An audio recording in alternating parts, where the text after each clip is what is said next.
Coming to you from the TLD studios in Temecula, California, it's the Whiskey Throttle Show, taking you deep inside the lives of the legends and leaders of our sport. This week's guest is brought to you by Yamaha, the leaders in the power sports industry. Motocross bikes, street bikes, adventure bikes, side-by-sides, quads, boats, generators. Yamaha sets the standard. Yamaha revs your heart. Method Race Wheels, the strongest, lightest, fastest wheels in off-road. Method dominates the off-road market with wheels for your truck, Sprinter, Jeep, or UTV. Go to methodracewheels.com/whiskey throttle for 20% off your order.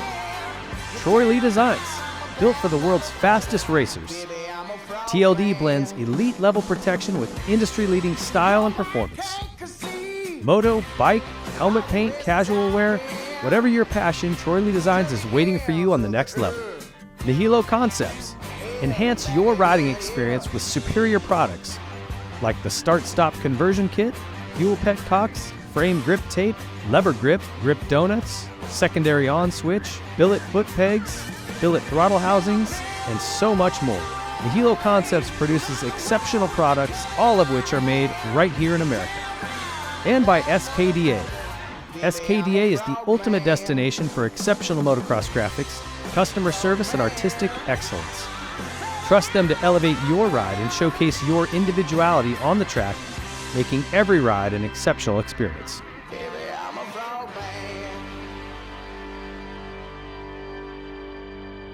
Hey everybody, thanks for joining us here at the Whiskey Throttle Show. I'm your host, David Pingree, and today we've got a guest who I've been talking to for a long time about coming on. I'm excited to have him here. One of the fastest men to not ever have a championship. You got to be on that list. And I had kind of forgotten about you, how fast you were when I start thinking about guys who never won titles like the Wyndhams and guys like that. And man, you're up on this list. I didn't realize you were so high up on this as I looked through your results. Scott Burnworth, the Burner, is here today. So appreciate you being here. Yeah, stoked to have you. So we get started with our Method Race Wheels front end chatter. Those of you who are familiar with the show know this. They make the lightest, strongest, fastest wheels for your truck, van, Sprinter, SUV, whatever you got. Go to methodracewheels.com/whiskey throttle. You get a code for 20% off. They're doing it a little differently now. You got to go to that site and they send you the code, but 20% off whatever you're buying from there. Definitely a good deal from those guys and amazing wheels. So Burner, I wanted to know this because you do a lot of vintage racing and stuff now, which we'll talk about in a second. But you're a Suzuki man. You always have, cool vintage Suzukis. But you rode for multiple factories along the way. What is it about Yellow Magic that like draws you in? Much? I rode for Yamaha and Suzuki. For some reason I just kind of gravitate towards Suzuki, maybe because I started out on minis, and that was like my first big thing. I went to R&D Suzuki and stuff like that, and I had a really good relationship with Suzuki. I don't know if you remember Tosh Koyama. I do remember the Tosh, racing boss. He was like my grandfather. It's like, I didn't win any championships, but the guy was always there for me. The guy, he would send me a card every Christmas up until. Oh really? Oh, man.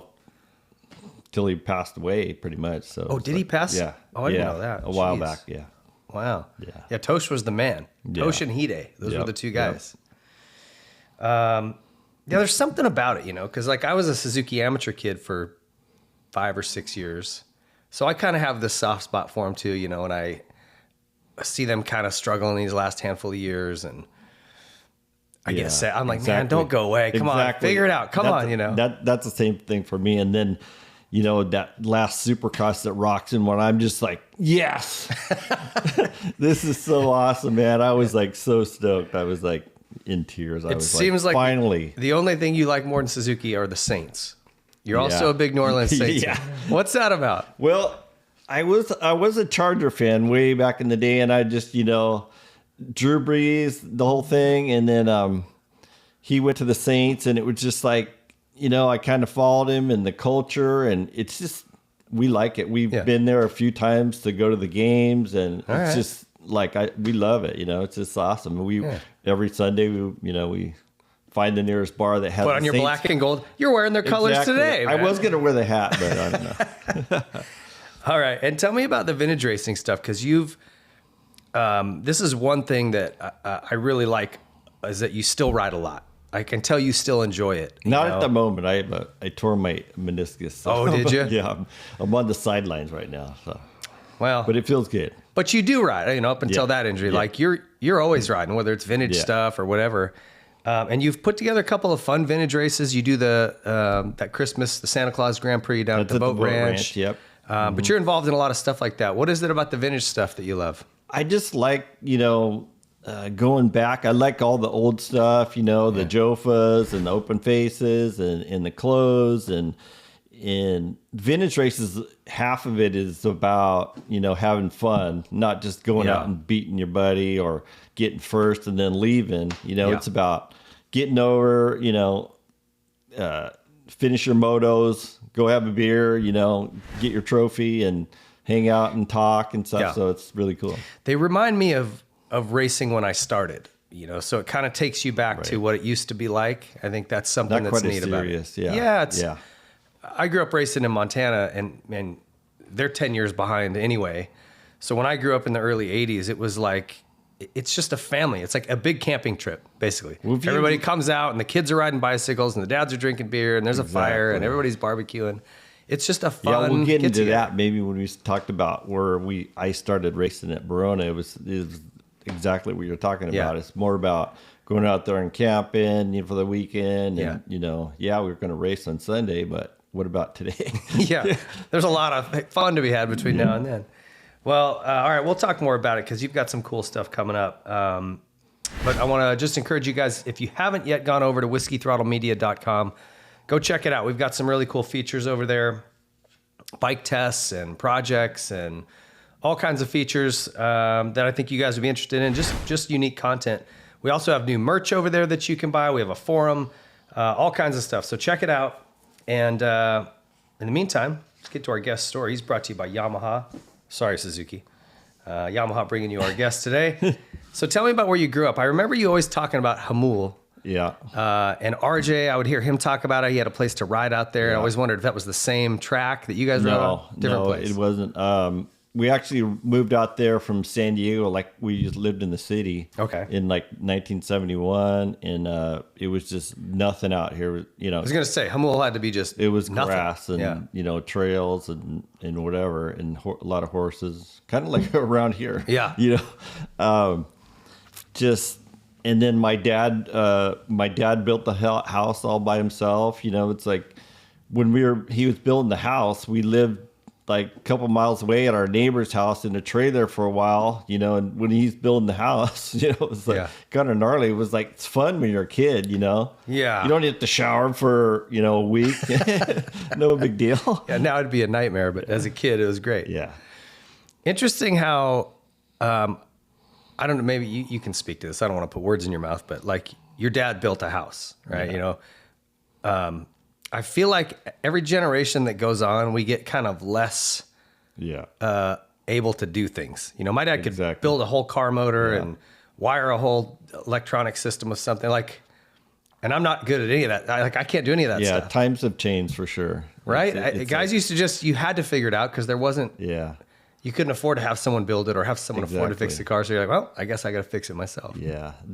I think it goes to going way back. It's like, when you got out of school or maybe you didn't finish school, you had to get a job. You had to make some money, Yeah. So different world. Yeah. So what was life like growing up out there? I mean, basically living in the country. It was awesome. There was hardly any houses out there. There was a school. Small school.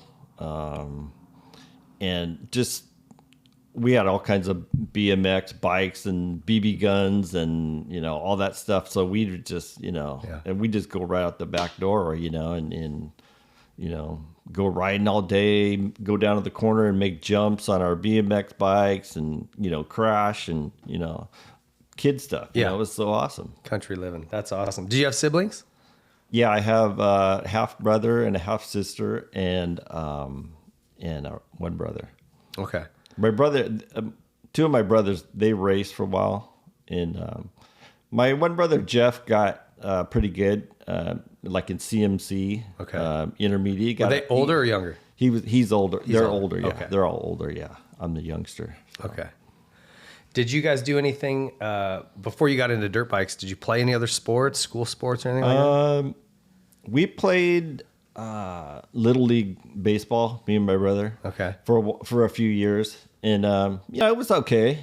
But then when we moved out to Hamo, it was like, this is dirt bikes and BMX and BB guns. Yeah, you kind of start doing the things that are fun to do out there, right? So how did you get introduced to dirt bikes? Did your dad ride? No, my dad was a stock car racer, and he raced mainly at Cajon Speedway there in El Cajon. And Burner Burnworth, number 13, so rest in peace. But we'd go to the races. That's a stock car driver's name right there, Burner Burnworth. Yeah, right. Well, his real name was Claire, so that's that's how you got that name. You got a stage name. All right. So he did really well. We'd go to races every weekend. I wasn't too much into watching the races. Like we'd be under the grandstands and stuff like that, and messing around, go to the snack bar and do all this. But he did that for quite a few years, and then one of our friends, a good friend he worked on his car and stuff like that. They kind of had he had some bikes, and they let us like borrow it was a Yamaha little mini enduro. Okay. And that was kind of one of the first bikes that I like raced and rode. And did your brothers ride too? Yeah, they rode too. Yeah. Okay. Yeah. We all kind of rode, and they had, we had like Yamaha 100, and my other brother had I think a Yamaha 125, like I forget what year, but yeah. You sent some really great photos from back in the day. And there was one where there's 3 of you and you're all on the Honda like Trail 70s. Yeah. Or something? That was actually that pretty early on? That kid was our neighbor that we lived at when we were building the house. Oh, okay. So he was older, so he was like, he had that blue CT, and I think he even had a clutch on it or something. It was like, oh my God, And that was like my first time riding. Yeah. That was actually on a camping trip. We took him, and we had 2 of those CTs that my dad had bought. Were they 70s? CT70. CT70, and you could take the handlebars, unscrew the bars, put them down. And that was like, I first started, just in a circle, and I was freaking terrified, and, what did you see on that picture? I didn't even have a helmet. So it's like, yeah, that's how a lot of us learn though, right? Like, you crash and you got to learn about it. Yeah. Yeah. That's funny. You can just, those photos just reek of the 70s, Yeah. Parents are off over here smoking and drinking, and kids are no helmets driving CT70s around. That's great. So what was your first bike then? You kind of started on all these little guys, but was there one that was kind of yours? First bike I ever got, the CT70, and then my first race bike was the SL70.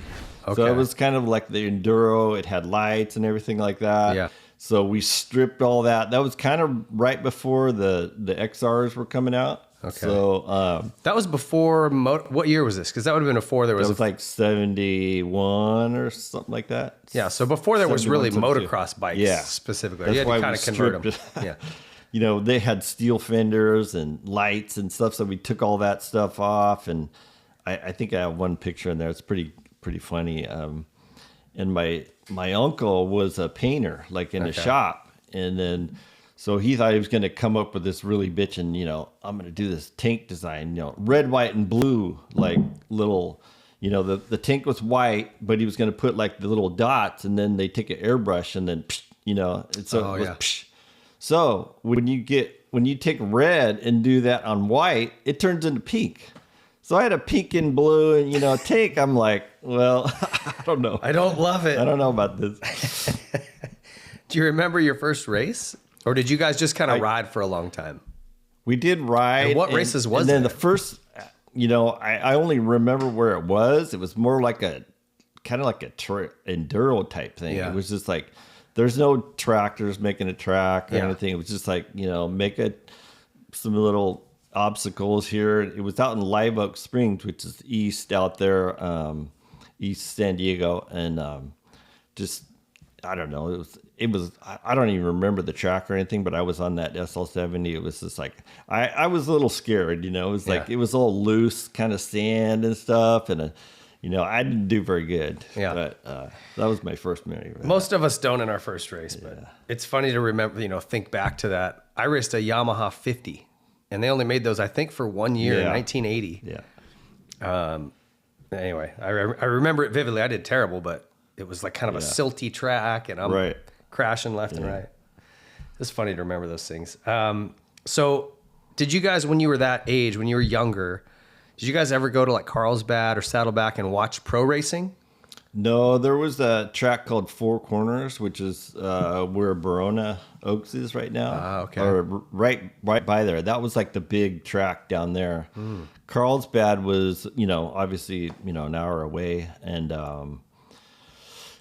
actually, my first time going to Carlsbad was like 1973, the USGP. It was that's what I figured. It was like the first big race that I've ever, you know, I've just seen in the magazines. I'm like, you get there and it's like millions of people, you know, just all drinking beer. And there were so many people there. It's crazy. It's just like, and I was just in awe and, you know, it's just like the guys, you know, all gnarly with Jofas and all this. And there was one guy, John Banks. He was like the only guy in a four-stroke, and you could hear that bike all around. It was insane. John Banks, huh? Yeah, John was he Banks. a U.S. guy? No, he was from England. Ah, okay. Yeah. So it was that World GP, the USGP. Wow. What else do you remember from that day? Not a lot. Just kind of running around, like looking at it out. Willie Bauer actually won that race. I'm pretty sure it was 73. And I think Roger got second. And I don't remember a lot about it. It's more about, like, you know, I was small, looking at all these people, and, you know, there's fences everywhere. And kind of overwhelming probably for a kid. Yeah, it was, but super cool, you know. It's like, oh my God, this is cool.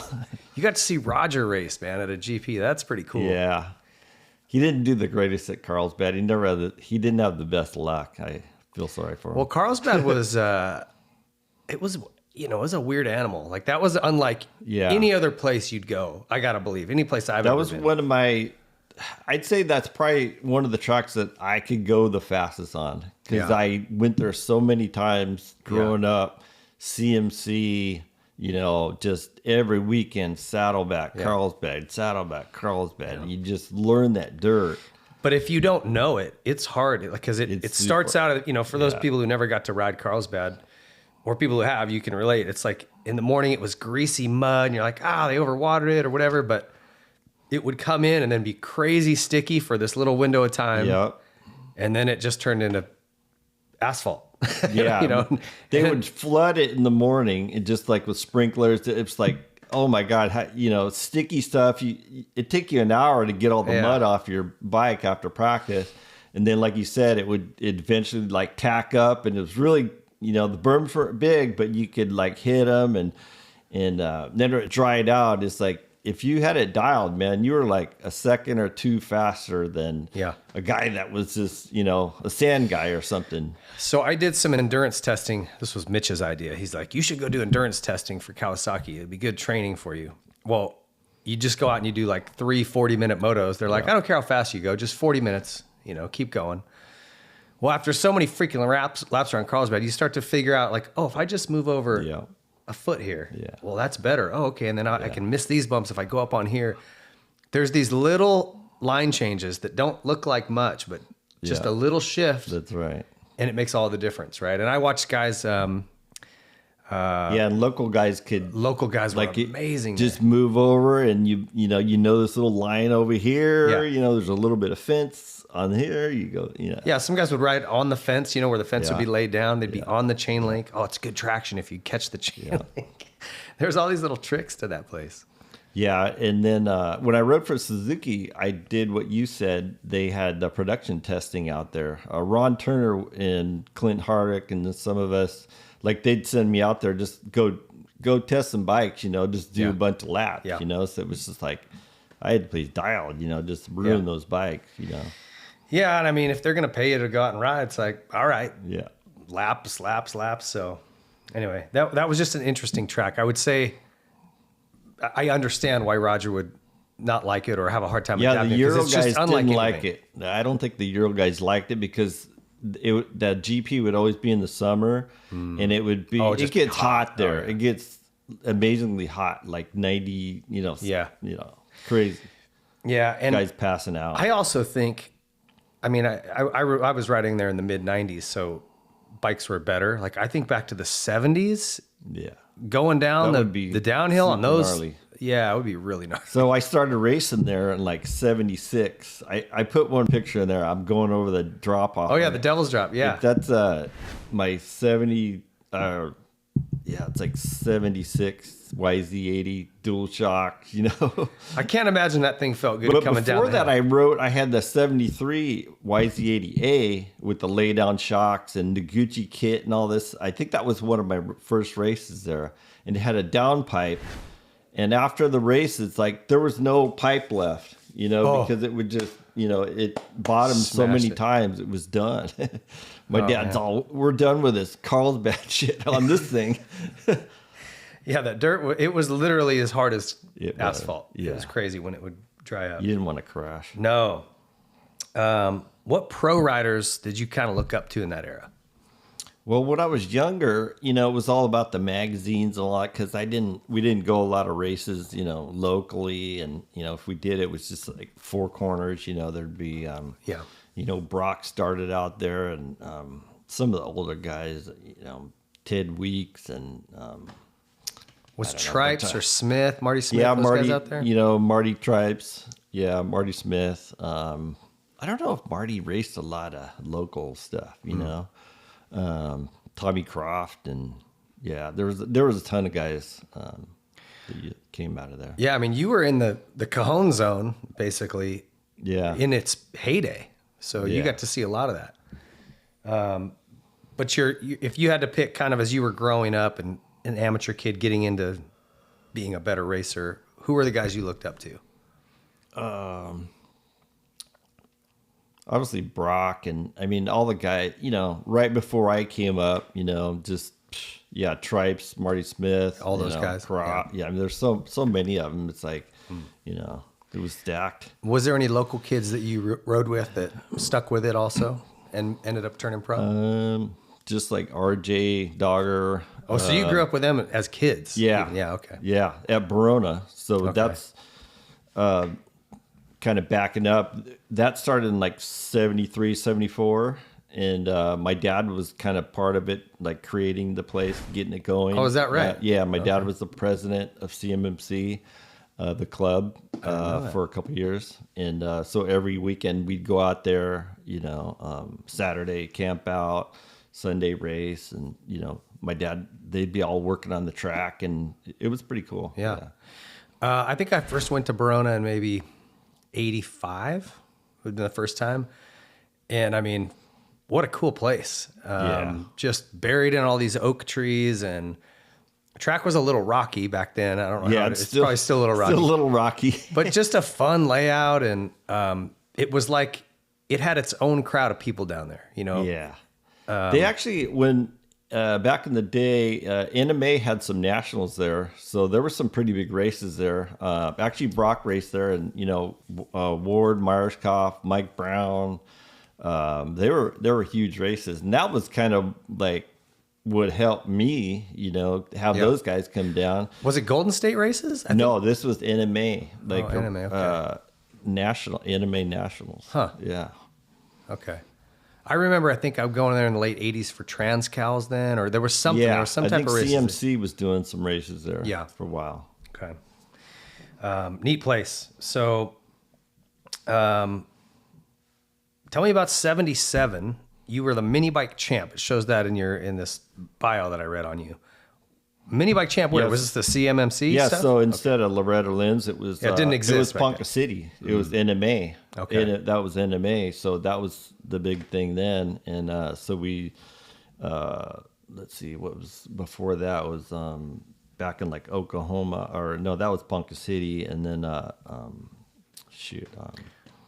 another, I can't think of right now, but there was one at Indian Dunes, right? Well, the World Mini, I guess it was. That was there. the World Mini. Yeah. Okay.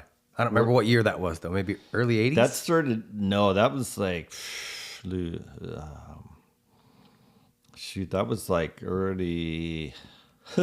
I got a picture in there on my SL70, and that was like,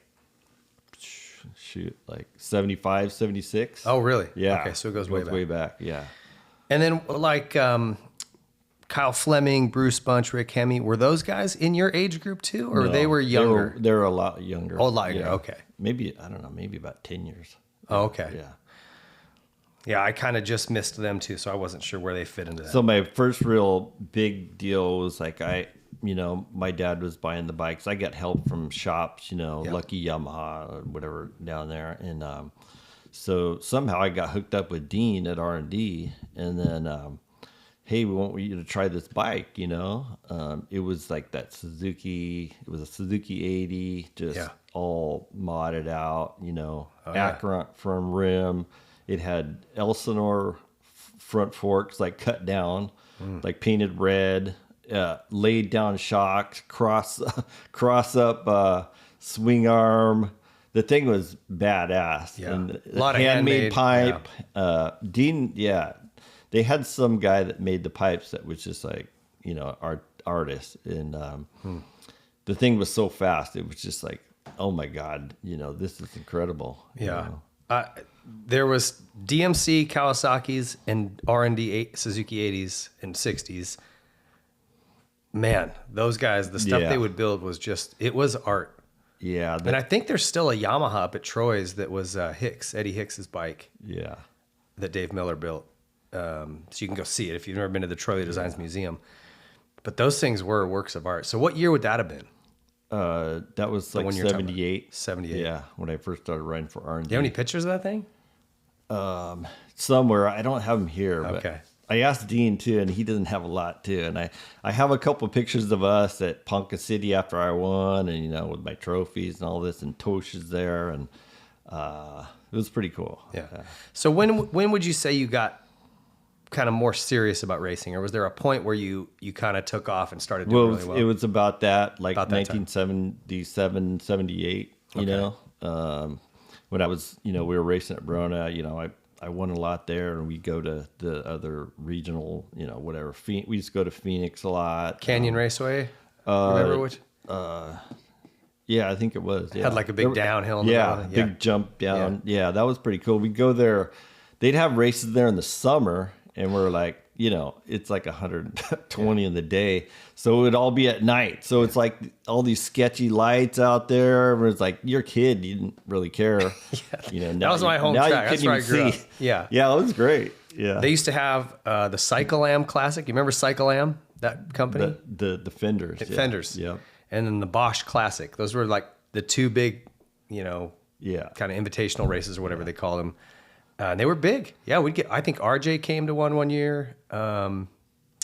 We get Mike Healy. We get all kinds of guys. So there was Gary and Dre Dirks were two like really fast guys. Like when I was riding minis, it was like Myerscough, Ward, Dirks, and then myself. So that was kind of like, So Dre went on to do R&D for Honda for years. Yeah, in fact, he's working for him again now. Oh, that's cool. I just saw him at last year's 450 intro. Yeah, that's cool. So it's good to see him doing well. And then another one, I found it in the results as I was going through your stuff, as we're talking about Arizona, is Chappie Bloss. Yeah. So for those of you who don't know, Chappie is Chris Bloss's uncle. Yeah. And he was a factory Cowie guy back in... That was right when I was kind of coming up too. And you got a factory ride, and he was super fast too. Yeah. Yeah, that's cool. I love it. I love seeing the generational stuff. You kind of start to feel old, but I was doing some of those 125 races a couple years ago, pre-COVID, and I'm getting passed by like kids. I'm like, oh, I know his dad. Yeah. Oh, I know his dad. I'm like, I'm really old. Maybe I shouldn't be out here. I don't race with young kids anymore. That's why you do the vintage stuff. You don't want to get passed by your buddy's kids. So what kind of support, when you say you had Suzuki support at the time, just bikes and parts? Like it was a different thing than kind of what it is now. R&D was kind of like the support team for Suzuki. Okay. Like they did a lot of development for them. And I think it wasn't real publicized, but they were super connected with the Suzuki. So I got all my stuff from R&D pretty much. Any money though, or just bikes and parts? No money. No, okay. No. And then I got to ask you this: did Dean back then still do the jetting thing where he'd put it on the stand and just put it in here and go and like bounce on the brake pedal? Yeah, he would do some gnarly stuff. He'd rip off, go down the, they live in Norwalk. He'd rip down the street. No, actually, we used to get in his he'd load it up in his truck. We'd go down by this railroad track. He's all, we're gonna try it here, just ripping down there, no helmet or nothing. It's like, yeah, he would put the bikes on the stand. I remember doing this for Buddy Antonez's bike. This is when I started going to World Mini. Budman and I wasn't Clowers. Who was the other Suzuki guy? Anyway, whoever it was, he put it on the stand, put it in like second or third gear, and then just hold it wide open and put a load on it, and then like keep stabbing the rear brake. So it'd be like, wah, wah, wah, wah, wah. Yeah, he could tell if it would jet it on the stand. Yeah, if it would pop or he could hear it, and it was incredible. He would stand there and then he'd put his fingers by the exhaust, just brum, and like hear it. I don't know how he still hears these days. Yeah, I know. Well, it was, as a kid, I was like, wow, I don't know what I'm watching, but I like it. And the pipe would just be glowing hot and the brakes smoking. You're like, wow. All right, so talk about your transition into big bike racing and pro. Something about that era, the further you go back, it seems like it was gnarlier and gnarlier. But now we have this real easy, smooth transition into big bike racing and then into pro racing, which is probably smarter. Back then it was like, well, you're 16, here's a pack of smokes, and there's a 250. Get going. And then you're riding 500s the next year. It was just very, I don't know, abrupt. It was different. I mean, for a while there, they made the hundreds, which I thought was a great transition from 80 to that. And they only made it we started racing those not too long ago again, which are super fun. Yeah. And, but they got rid of them and, you go from 80 to 125. It's pretty gnarly. Pretty big jump. Yeah. And, so my thing was we started riding a lot of CMC, Saddleback, Carlsbad, and that was where everybody went. Yeah. So, that was basically a national. That's where you learn, and the Golden States. I mean, they have 40 guys in the pro classes. Just all the names. I mean, just tons of guys. That's where you went to get fast. You had to go there. Yeah. Nowadays guys don't race. You had to go there to get up to speed. Well, we didn't have watered prepped tracks to ride on during the week, so you were like, true. Let's go racing so I can ride something without dust or, something that's a real racetrack. So 77, you're the mini bike national champ. 78, you moved up to big bikes? Yeah. And you're doing local? More, okay. CMC pretty much. And then I'm not sure exactly what, I think I turned pro, in maybe late 78 or something like that. Yeah, you did a couple of nationals in 79. You did, let's see. Rio Bravo was your first one. Yeah. In August, I think it was about 100 degrees in bet. The summer in Houston. Yeah, Southern Texas in August. I'm thinking, whoa. And that was 40 plus 2 laps. So, we did some long. They used to have some that Saddleback Saturday was every Saturday. Yeah. I think it was 30 minutes. It was pretty good. But the humidity is another level. It was especially when you're not used to it, right? I was like this scrawny little kid. I probably weighed 140 or something, and I think I ended up getting 17th or something. I was like, I'm gonna freaking die. Yeah. Well, your first national is an eye opener anyway, and then you throw that kind of physical element. That's another thing. I mean, we got thrown in with, okay, I'm racing against Brock Glover, Mark Barnett, Jeff Ford. I know. These guys I looked at the magazine at. It's crazy. That's always to me interesting to ask people about, because you do literally go from, you're watching these guys at supercrosses and races, and you're looking up to them. You got their picture on your wall, and then you slide into a gate, and they're right next to you, and it's weird, it's very intimidating. Very intimidating. Yeah, and I always remember this. And Brock, I don't know if you remember this or not, but it was I think it was Saturday Saddleback, and I had the place dialed. I had the R&D 125. The thing was like super fast. Yeah. And Brock shows up like in his truck. I think with his work bike in there, going to try it or something. And I think I don't know if I beat him both motos. He would remember. He has a good memory. But, so yeah, I hauled ass that day. So I always remember that day. Yeah, it was a good one. Yes. Yeah. I remember the first national I did was in 93, and Jeremy, that was the year Jeremy won the Supercross title. And I had been to Anaheim, watched him pass Jeff Stanton and win his first race, and like the start of that, right? He's larger than life to me. Well, he dropped down for the 125 class that summer, and my first national, I pulled in right next to him, and I was like, just blew my mind. Just you're a mess right away. Right? Like I didn't stand a chance. Okay, so what'd you learn in those first couple of nationals there in '79? Like, what did you take away from that? Well, I knew I had to get in better shape, because that was about as gnarly as it got right there. Yeah.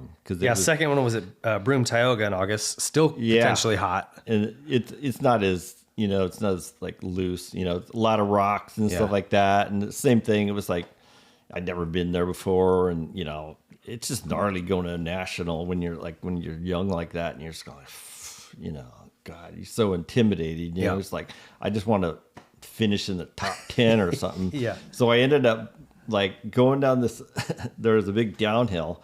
I'm riding like a dual shock, 79 Suzuki. I start swapping. So I swapped, crashed, broke my leg. So I was like, at Binghamton? Out. Yeah. Oh, no. Yeah. The only time I broke my leg. Wow. All right. Well, I guess I don't have to ask how that weekend went. It didn't go well. So you were still Suzuki support at this time? Were they still helping you out with bikes? Yeah, support. But they took my bike with the factory, they put my bike there. Oh, they did? Okay. Yeah. So that was kind of cool. So then what about going into 1980? Now another story too is like at Rio Bravo, there was a guy named Pat Jacobson. He had just got a factory ride with Suzuki, and I was there. That was one of my first races. And in the first corner, he crashes and he got paralyzed, which I didn't know at the time. And like after, we're just like, what the hell happened? It's wow.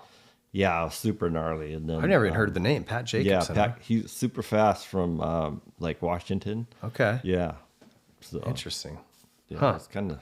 Yeah, that's a little scary. It was sad. Yeah. A little bit of reality at your first national, huh? So what happened was that they had that bike, full works 125. Those things, that was probably one of the most amazing bikes to me, everything just all handmade, sand cast, titanium. It was air cooled. It had like the cool number plate with the vent, and the thing weighed I think like 170 something, like super light. Wow. So they put me on that bike, and that was pretty cool. I was pretty stoked. Eye opener about how good works bikes could be. Yeah, it was just like that. And then in your mind, you're just like, I'm on a works bike. This is cool. Yeah, unfortunately, that does do something for your head. So what about going into 80? Still Suzuki support? Yeah. So I started doing some nationals there. Did pretty good. Got some, I don't know, you got the results. Yeah. But Well, you had a couple of great rides, a fourth at Sears Point. Yeah. Fifth at Washougal, seventh back at Binghamton. So you were, everything inside the top 15 and putting in some, top 5 rides. Yeah. So it's pretty better shape good. On the, I got the works bike. I'm, getting more confidence, and so it's pretty cool. And who was winning in 1980? I think Brock and okay. Barnett. Yeah, they were pretty much battling it out. Barnett, man, what an animal! Guy was, yeah. I got a few stories, with Suzuki. Nothing, no good party stuff or nothing. He didn't party. No, I don't think he ever. The guy was just so gnarly. It was just like, I think it was 84 or something. We went back to his house to to test some parts and stuff like that. That's when we went back to production bike. So we were like just scrambling, you know. And, was he in like Georgia or where was he? Where was Alabama. He had like a farm out there. It's like freezing. I think we were going to Atlanta, maybe Supercross or something. So we went out there and we're testing. So yeah, it was so freaking cold. It was like, I think it was like snowing too or something. So yeah, this little shed, like all heated up in there. Everyone's in there. Do a couple laps, like open the door, come back in, change some parts, go. You know, the guy was just, you know, he was an animal. The guy was gnarly. He just destroyed bikes. You know, he'd just go for hours. You know. So the stories of him just running through 5 gallons of gas a day. It's true. Yeah. We've talked about maybe getting him on, but he's kind of cantankerous in his old age. It doesn't sound like he wants to come on. Yeah. He doesn't want to see it on IG, but I think it might be his. It's his daughter. Yeah, it's his daughter. Super cool guy. I just always got along with him. He's so mellow, just like country boy. Yeah, just like super. Now he seems great. Like I would love to just let him. Tell his opinions and stories. And he would never tell you how gnarly he was, but no. But it was. He used to hang out with Leon. There was a guy named Leon, which it was like the QEM. It was like the energy drink back then, and he was freaking gnarly too. It was like him and Barnett, like they'd always be running, for, got their dolphin shorts on and running for an hour. Just gnarly stuff, going up sand hills and stuff. Yeah, just like that was cool. What a fun teammate to get to, You got to really live through a cool era and race through a cool era. Yeah, you know what I mean? I did. I feel pretty lucky about There's that. a picture that you sent, and I think it's the start of Anaheim '86 with which didn't turn out real well for you, but it just the photo itself. It's like. I'm gonna miss some of them, but it's you and then Glover and Dogger, and Bailey. I mean, and you're all just kind of leaping out of the gate, and it's like, man, I'd have that thing blown up, and it'd be big in my room. It's a really cool photo, like just the whole thing with the gear and stuff like that. Yeah, man. Back then was so cool that you actually max your bike, and your team, Yeah, really like. I'm kind of bummed on that nowadays, Same. Yeah, same. I liked when at least guys could have their own helmets. Yeah. Right? Like they had their own look. You were the black and red Hallman stuff that year. Right when I first got a ride, Bell did almost every team's helmets. So, you had all the Honda helmets, which were like painted the same, and they put your name and number, hand painted. Suzuki, Yamaha, they all had, so they kind of had the, you didn't have different, Arai and all that. And then it changed, but that was super cool. I still got a couple of my helmets, which I wish I would have kept a lot more. But yeah, you don't realize the value of those till it's too late, probably. Huh?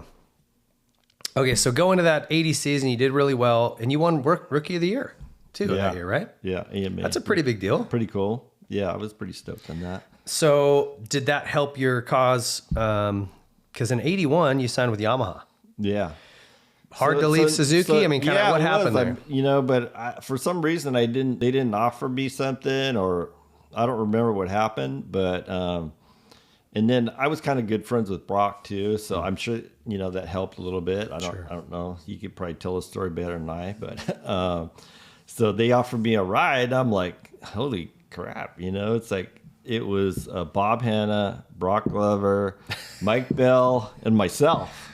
Again, you're living in a really cool era, and man. One of the coolest things was they made a caricature T-shirt with all of us on it. I still have it. That picture's in there, right? I think I don't know if it's in there, but it's pretty cool. I've seen and it. I was like, I made it. Okay, I'm on the freaking T-shirt with these guys. I'm a cartoon character next to Bob Hanna. I'm good. Yeah, that's pretty good. How'd you get along with Bob? Pretty good. He kind of an asshole. But that's really the only way I got along with him. Okay, not like we didn't hang out or anything, or he was pretty much he did his thing with Keith, and he has his own thing. A couple of a few really Bevo is was, I would say, a good friend of his, McCarty, Savinsky. Yeah. He had his little core. His clique, yeah. And if you weren't in that, you never knew. I feel like you never, like, sometimes I'll see him and I'm like, hey, Bob, how are you? And he's like, cordial. Who are you? And then the next time he's like, what was your name again? Like, you go, oh, yeah, we've met 10 times. Never mind. That's kind of how he was. It's like, he was cool to me, no big deal. I was like, I wasn't really a threat to him or anything. So, he didn't care about me. He's a character. Yeah. That's funny. Okay. So take me through that season. So 81. I'll back up a little bit. How when I got the ride, no agent or nothing, a lot of guys didn't have agents then. It's just like, okay, so I don't know if it was Keith McCarty. God darn it. At Yamaha? Yeah. Oh boy, who would it have been back then? Was John R. around? No. God dang it, I'm blanking out right now. Was the team manager? Yeah. Kenny Clark, sorry. Kenny Clark, okay. I just blanked out for a second. So he was like team manager. He did like the negotiations on it. Like, they called me, like, come up here. We want to talk to you. And you're what, 17? I'm like 17. Yeah. No agent or nothing. I'm like, what the, first time at Yamaha. Yeah. I'm going in this corporate, go in the door, wait, here they come get you. Set me down at Kenny's desk. And, Kenny, it was like, I didn't know him too well. I only saw him from TV and he kind of, short little guy, kind of fiery little, Yosemite Sam looking a little bit, Okay. Funny, like you look at him, you're just kind of scared, but he's like pretty nice, He's like, okay. So I go up there and, he's saying da da da da. He's all you did pretty good. Last year. You stayed on the same lap as Barnett and Glover. I'm like, yeah. Like fifth. Was that like a backhanded compliment? Or? No, it was like he was impressed by that. I'm like, pretty gnarly, and I'm like, you're pretty good. And then it's like. We get through there talking about the contract and all. It's like, here's what we're gonna, offer you. And I didn't really care what it was. I'm like, I get the full ride, the factory ride and everything. And it's like, I look at, it's like 18 grand. I'm like, shit, that's pretty good. You're pretty stoked on that, yeah. So I'm like, where do I sign? So that was it. And, no dad wasn't with you? No, nobody, just me.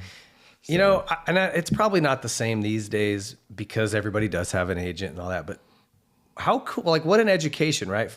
Yeah, as motocross guys, we probably, not a lot of us went to college or anything like that, but you're going into a corporate office and negotiating a contract or just signing it, I suppose, at that one. But at 17, you're traveling the world. There's an education you got abnormal, but man, that's an hard experience. Knocks, pretty much. Yeah. That's interesting, man. A lot of guys didn't have agents then, I don't know. No, they didn't really exist until. And it was kind of, I think, like, it was like the factories didn't want agents, they wanted to kind of like talk to you. Oh, yeah. I think that was the deal. Way easier to manipulate a rider that way, I wanted to mention who you were racing in 81 because as I'm looking through the results, I'm like, all right, well, who was he competing with here? Let's look. Listen to this. This is the Nationals that year.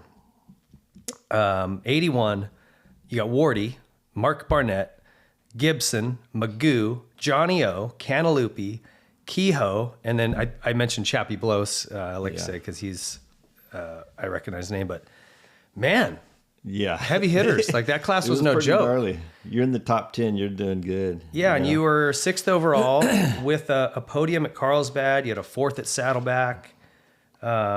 Pretty good year, right? And here's the other thing too. You did 125 motocross, but you also jumped in and did some 250 Supercross that year. Yeah.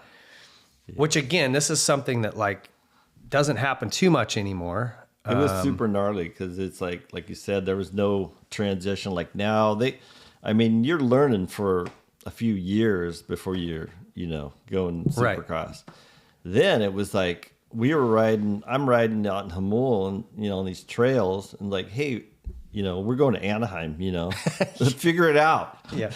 It really was figure it out. And that gnarly. didn't change till way later. Even when I started in the 90s, I didn't have a supercross track to practice on. And then all the tracks, it wasn't like today. There's one person doing all of them. They have it planned out, you know, years ahead or whatever.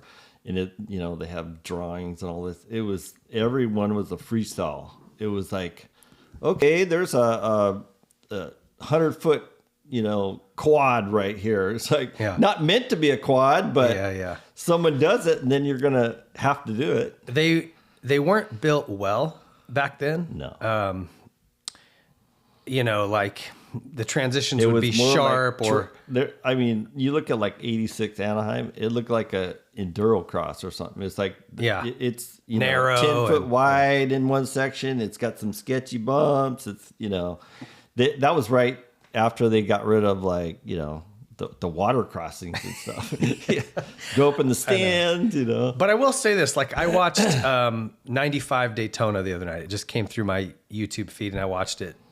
The tracks were terrible, but it also made for good racing because you couldn't get into a rhythm. It wasn't just like this buttery, perfect flow like you see now. Daytona was probably one of the worst ones because I think Gary was drunk when he made that. I think he'd get hammered and just go out there in the dozer and start taking chunks out of the ground. They had this good idea. Oh, let's put telephone poles in the jumps because it was sand, so they'd break down so fast. Hey, let's put telephone poles in there. So when they got cupped out, I got a few pictures in Crash and Burn, I think. Like, I mean, just you going over the bars? Oh, big time. Yeah. Just, well, yeah, you had a telephone pole. I mean, you're going over. Yeah, it was gnarly.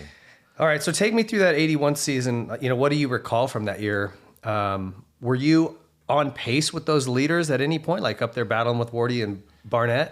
You know, I was always a good starter, which I think probably hurt me in the end because you know, on minis, you know, I could always hole shot, you know, but I was never.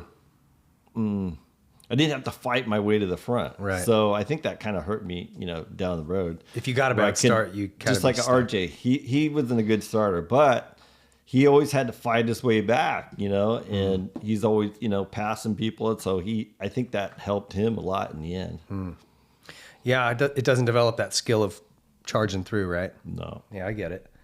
Was there times where you'd get a start, Wardy and Barnett you'd be right there with them?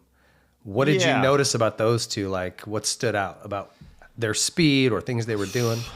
Wardy, to me, he's just super determined. You know, they were just super determined, and you know, it's like those are a couple of bulldogs like right there. You're talking about a percentage. You know, it's like between, you know, 4th and 5th or whatever. You know, it's like that's what it is. You were 3rd and 4th. You were right up there.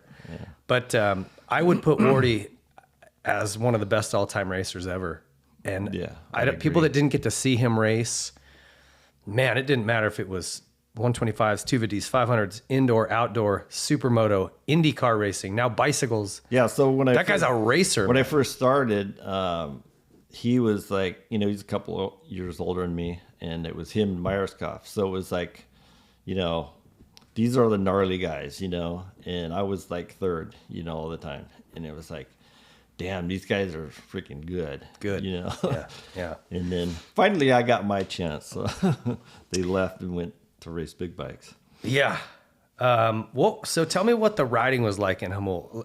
Did you have an actual track? Like, did you ever build a supercross track out there? I thought you guys did. Yeah. It's a funny story. Me and Clint Hardick, it was like private land. It's owned by like the water company or something. Just thousands of acres and right in back of my house. And we're all like, he says it was a dozer. I don't think it was a dozer. We rented a skip loader and went out there and just start hacking up jumps and stuff like that. And so we did do that. That was like 80. That was about 83 we did that. And other than that, it was just pretty much natural terrain, you know, really cool stuff, you know, up and down, you know, trails, and, you know, it just got rough from riding it. Yeah. And it was harder, you know, it was like not a lot of soft ground. Kind of like Palm Avenue-ish, like that type of dirt? No, that was kind of more clay. Okay. This was pretty good dirt. You know, DG it got would just dusty. pack. Okay. It got hard pack. Yeah. But Supercross was still tough to come by. You guys were just riding outdoor tracks. No. Well, you mentioned something about RJ and Brock. They paid to have a track built in Hamul. It's funny because it was my wife's friend's ranch, the Daily Ranch. Okay. So they made a full Supercross track in the back over there. You know, I never. You didn't rode get in on it? I never rode it. Oh, okay. And I don't know. They kind of just did it on their own. You know, they paid. I don't know what they paid to do it, but they would go out there. Not a lot, but you know. So yeah, I never got to ride that. Okay, I thought maybe you were in on that. I just remember them talking about it. So who were you who was your training partners, or who'd you ride with back then? Clint Hardick, Brock, and you know, not a lot of guys. You know, maybe some local guys, Mike Tripes. Okay. I don't know if I ever Chief. rode with, Chief. Chief was pretty cool. Like before I started driving and stuff like that, he'd come over in his career. You know, he was a good 125 pro back then. I think I was still riding 80s. He'd take me riding, go over to Santee, you know, go by Marty's house, you know, check out his house, and got his Porsche in there. I was like, wow, this is cool. Yeah, he was my mechanic one year at KTM. Oh, yeah. Yeah, that's how I knew. Yeah. He's awesome. I just saw him about a week ago. Oh, yeah? Is he doing all right? Yeah. Oh, good. All right, so at the end of that year, I would say good results. Was Yamaha happy? I mean, you're getting on the podium. I mean, you're improving. Yeah. They didn't yell at me or anything. So same, stayed with Yamaha in 82. Yeah. But you moved up to the big bikes full time. Yeah, they moved me up to 125. I mean, 250, yeah. So yeah. How did that go in 81? You're 125 nationals, and then you just jumped in. They just went, hey, here's a 250. Go do a couple of these rounds. Yeah. I don't remember the reasoning, but they kind of just put me on the 250. And, I mean, Supercross, and yeah. And that was kind of right at the transition of where it was air-cooled to water-cooled. Okay. I think... You got an 8th at San Diego on a 250, that first, in 81. Yeah. So, I mean, not bad. Not too bad. That's funny, man. My hometown. Yeah. All right. So going into 82, go back to 81, actually. How was that YZ125 in 81? It was pretty good. Someone would have to tell me the exact facts, but I think the Suzuki was like 15 pounds lighter than our bike, because we had the water cooler on the handlebars. That was like a crappy bike that people didn't love, huh? You know, you'd think it was pretty crappy, but it actually worked okay. Did it? Okay. But I think on the production one, they had it going through the stem, and it would break, and and then all the coolant would go out. So it was like, not a great design. I remember not hearing good things about that production. It was a little heavy. Yeah, like front end heavy, right? Like you had a headlight on. But RJ, he almost won a championship with it, so he did pretty good. Good point. Yeah. Okay, so then in 82, now you're riding the 250. How was the 82 YZ250? Pretty good. You mean like production or? Well, what you guys were racing?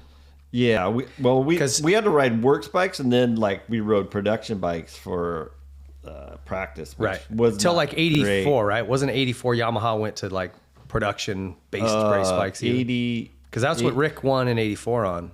80. Let's see, was it 80? What they got? I think 86. 86 was the AMA production role, but in 84 Yamaha went, because that's what Rick rode, was basically a production bike that he had some help exactly. on. Because I got 85, I rode Suzuki works bike. So 82, was this a works bike? In 84, for some reason they decided we're not riding works bikes. I don't know if it was the budget thing or what. So 84, they said, you're on these production bikes, and we're like, oh shit. Yeah. Barnett's going, holy crap.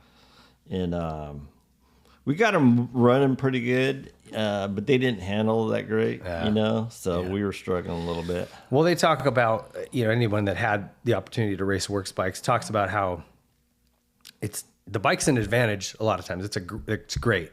Yeah. But all week you're riding a production bike. And so Yeah. then when you get to the race, you've got to readapt to this bike. It's like a totally different bike. It's like, I don't remember the weight difference, but the whole thing's handmade, compared to a production bike. It's like, so, and still guys would say, I'd probably still prefer to make that adjustment and have the works bike. But Rick said in 84, it was nice because I was practicing on pretty much what I was racing on. Exactly. You're comfortable on it. We'd practice all week, fly to the race, whatever, Supercross.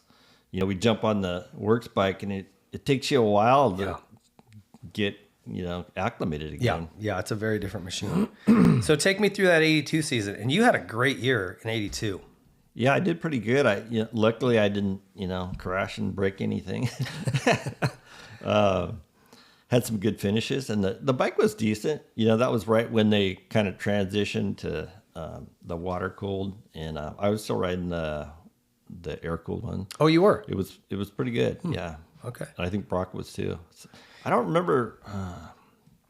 It was like a transition. We're like, do we use this or not? And when that first came out, it was just like, it wasn't that great because it's like the weight distribution and all this. We're trying to figure that out still, so. Yeah, it's interesting because now I think, air cooled, why would you want that? Those get hot and fade real bad. Yeah. But early on, when they're trying to figure that out, you guys were choosing the air cooled bikes. Yeah. they weren't that bad, they would fade when they get hot, but they were dialed in. Well, you had like, your Supercross start was, 8th, then you had a couple rough ones, but then 6th at Houston, 5th at the second Houston. And so getting better in Supercross. I did better on the hard pack tracks, I think. Okay. I was never like a sand guy, so like Seattle, like that was like my worst, Seattle, so rutty. The ruts. I wasn't, I'm from Hawaii. I'm like Carlsbad, I'm not used to all these 40 ruts in a jump, I just never really got comfortable with that. Do you feel like you were a little bit more of an outdoor guy than Supercross too? Because looking at your results, you were on the podium a lot outdoors. I think so, and then Supercross, you were top 10s for sure. Yeah. But it seemed like you liked outdoors a little better. Yeah, exactly. And I think a lot of it too is like we didn't, you didn't like get to said, ride. We didn't get to train. Yeah. It's like we didn't get to learn. So you came out and got a 3rd at the first national at Hangtown. Yeah. I think it was a little muddy that time, but in 82. Yeah. Well, either way, podium at your first 250 national. Yeah. Do you remember? It wasn't like the big hoopla now. It's like I really don't remember going up there. They don't set everybody up there and give you the trophy. You hold it up for the camera. It's like just like, well, you got go get your check. Yeah, go. Whatever. Yeah, go get your check and get out of here. You look at this now. Do you kind of go, damn, look at me go? You were podiuming 250 nationals. Yeah, that's a big deal, man. Pretty good. It's pretty good. That's probably why I went to Suzuki after that. They were like, because I was still friends with Tosh, and I always liked Tosh. He liked me, so he always, I think I had something there. Yeah. So throughout 82, anything else do you remember from that? You were 3rd at Hangtown, 3rd at Saddleback. Like I said, Supercrosses were a little up and down. You had a 6th at Pontiac, 19th the next night at Pontiac. I do look at some of the results of like this, and I look at a lot of guys were really inconsistent. Brock, all of us. Johnny O. You look back, you got a 3rd here, and then he's like 10th. It's like, what happened? It doesn't seem like that happens now. I don't know. I wonder if that has to do with the tracks or because they were so different. You'd have one track. Every track was totally different. Yeah. Yeah, very, very different. I wonder if that's a part of the reason. I don't know why, but you're right. It does seem like there was more inconsistency. I was going to ask you this. What is CDR Tech Track? I've seen this before. Where is that? Colorado? I don't know. Or yeah, I don't know. That's just where it says on the results sheet, and I'm like, I don't know what the Tech Track is. I'm sure someone will. I think that was Colorado. Yeah. Okay. Yeah, that was before Thunder Valley, where they're at now. Yeah. Okay. I think it was Lakewood. Yeah. Anyway, pretty dang good season. Like very, very solid seemed like you're on the box a handful of times. You're I was inside the pretty top 10 most of the time. I was like, I was fast, consistent, but just needed to get a little more gas. Yeah, I gotcha. So tell me about, you obviously adjusted well to the 250. How'd you get back on Suzuki for 83? Like what happened? I don't remember the exact situation, but I ended up, I talked to Tosh and stuff like that, and they wanted, outdoor rider. So I was like, cool. Yeah. That's I always me. liked Suzuki, You're kind of always looking for a reason to go back. Yeah, exactly. Like. Yeah. Well, and I think this seems like 83 was maybe your best season ever. Yeah. Would you say so? Yeah. Okay. The bike was just like pretty insane, super fast, like this was the worst bike. I would horse short a lot. Yeah. And, Bailey was in there too. So that was tough. And Hannah. But I would whole shot a lot. RJ was in there too. And the bike was just really good, great mechanic. Who was your The wrench? handling was I don't know. I don't know if I was such a good tester. I probably could have been a better tester to get the bike dialed in. Steve Paulus was my mechanic. Okay. Good guy. And what number were you that year? 16. Okay. Yeah. What year were you 8 for 90? The next year. Okay. So that 84. Okay. Yeah. Was that your favorite number? Yeah, that's why I kept it. It's my lowest number, so I just kept it. It's a cool number. Yeah. Yeah. So this 83 season, you had 5 second place finishes, all outdoors, 11 top 5s, and you were second in that series to David Bailey. Yeah. That's pretty damn good, especially when you're talking about you got Hannah and RJ in that class as well, as among other guys, Billy Lyles. Yeah. It was tough. I mean, it was like, honestly, I don't remember when they switched from 30 to 45. I mean, 45 to 30. But I'm pretty sure that was 40 plus 2.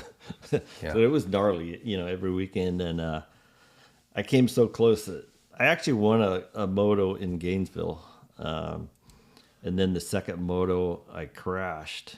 That track was like pretty sketchy, It was super sketchy. Back then, it was real sketchy, rocks here, sand here, hard here. Yeah. And I ended up crashing and I ripped off my fingernail. And it was so painful. It was like, I just like, I DNF because I was done after that. Yeah. So you did win a moto, just never got the overall. No. As I was going through, I hit 83 and I went, man, I can't believe he's never won a national. Like I was so close. All these second places. Washougal, I almost had it. I think I got a third maybe, and I think I was winning the last moto, and then RJ got me at the end, and I was like, God damn it, And I always did pretty good at Washougal, so I was like, God damn it. But does always that just that close, Does it bug you at all? Like, does it ever eat at you that you never got the win? It would have been nice, but no, not really. It doesn't eat at me or anything. No. Yeah, I mean, listen. I'm pretty humble. I just, I was just stoked to race in that time and, be up there and do what I did, Yeah. Well, and I think you got to, there's no point in beating yourself up over it now. I do it all the time. Still, I'm like, dang it, if I'd have just done this, I could have won that championship. And, But it's like, you know what? You always think, what if I got a ride on Honda, or what if I don't know. At the end of the day, like you said, look back, very, very few guys get to this level where they're finishing second in a 250 outdoor title chase behind David Bailey. Yeah. Man, that's really one of the best riders, in my opinion, Absolutely. Technically, just there's no question. It's just no question. What do you remember from that 83? Anything stand out from that 83 season for you? Not much. Just being so close.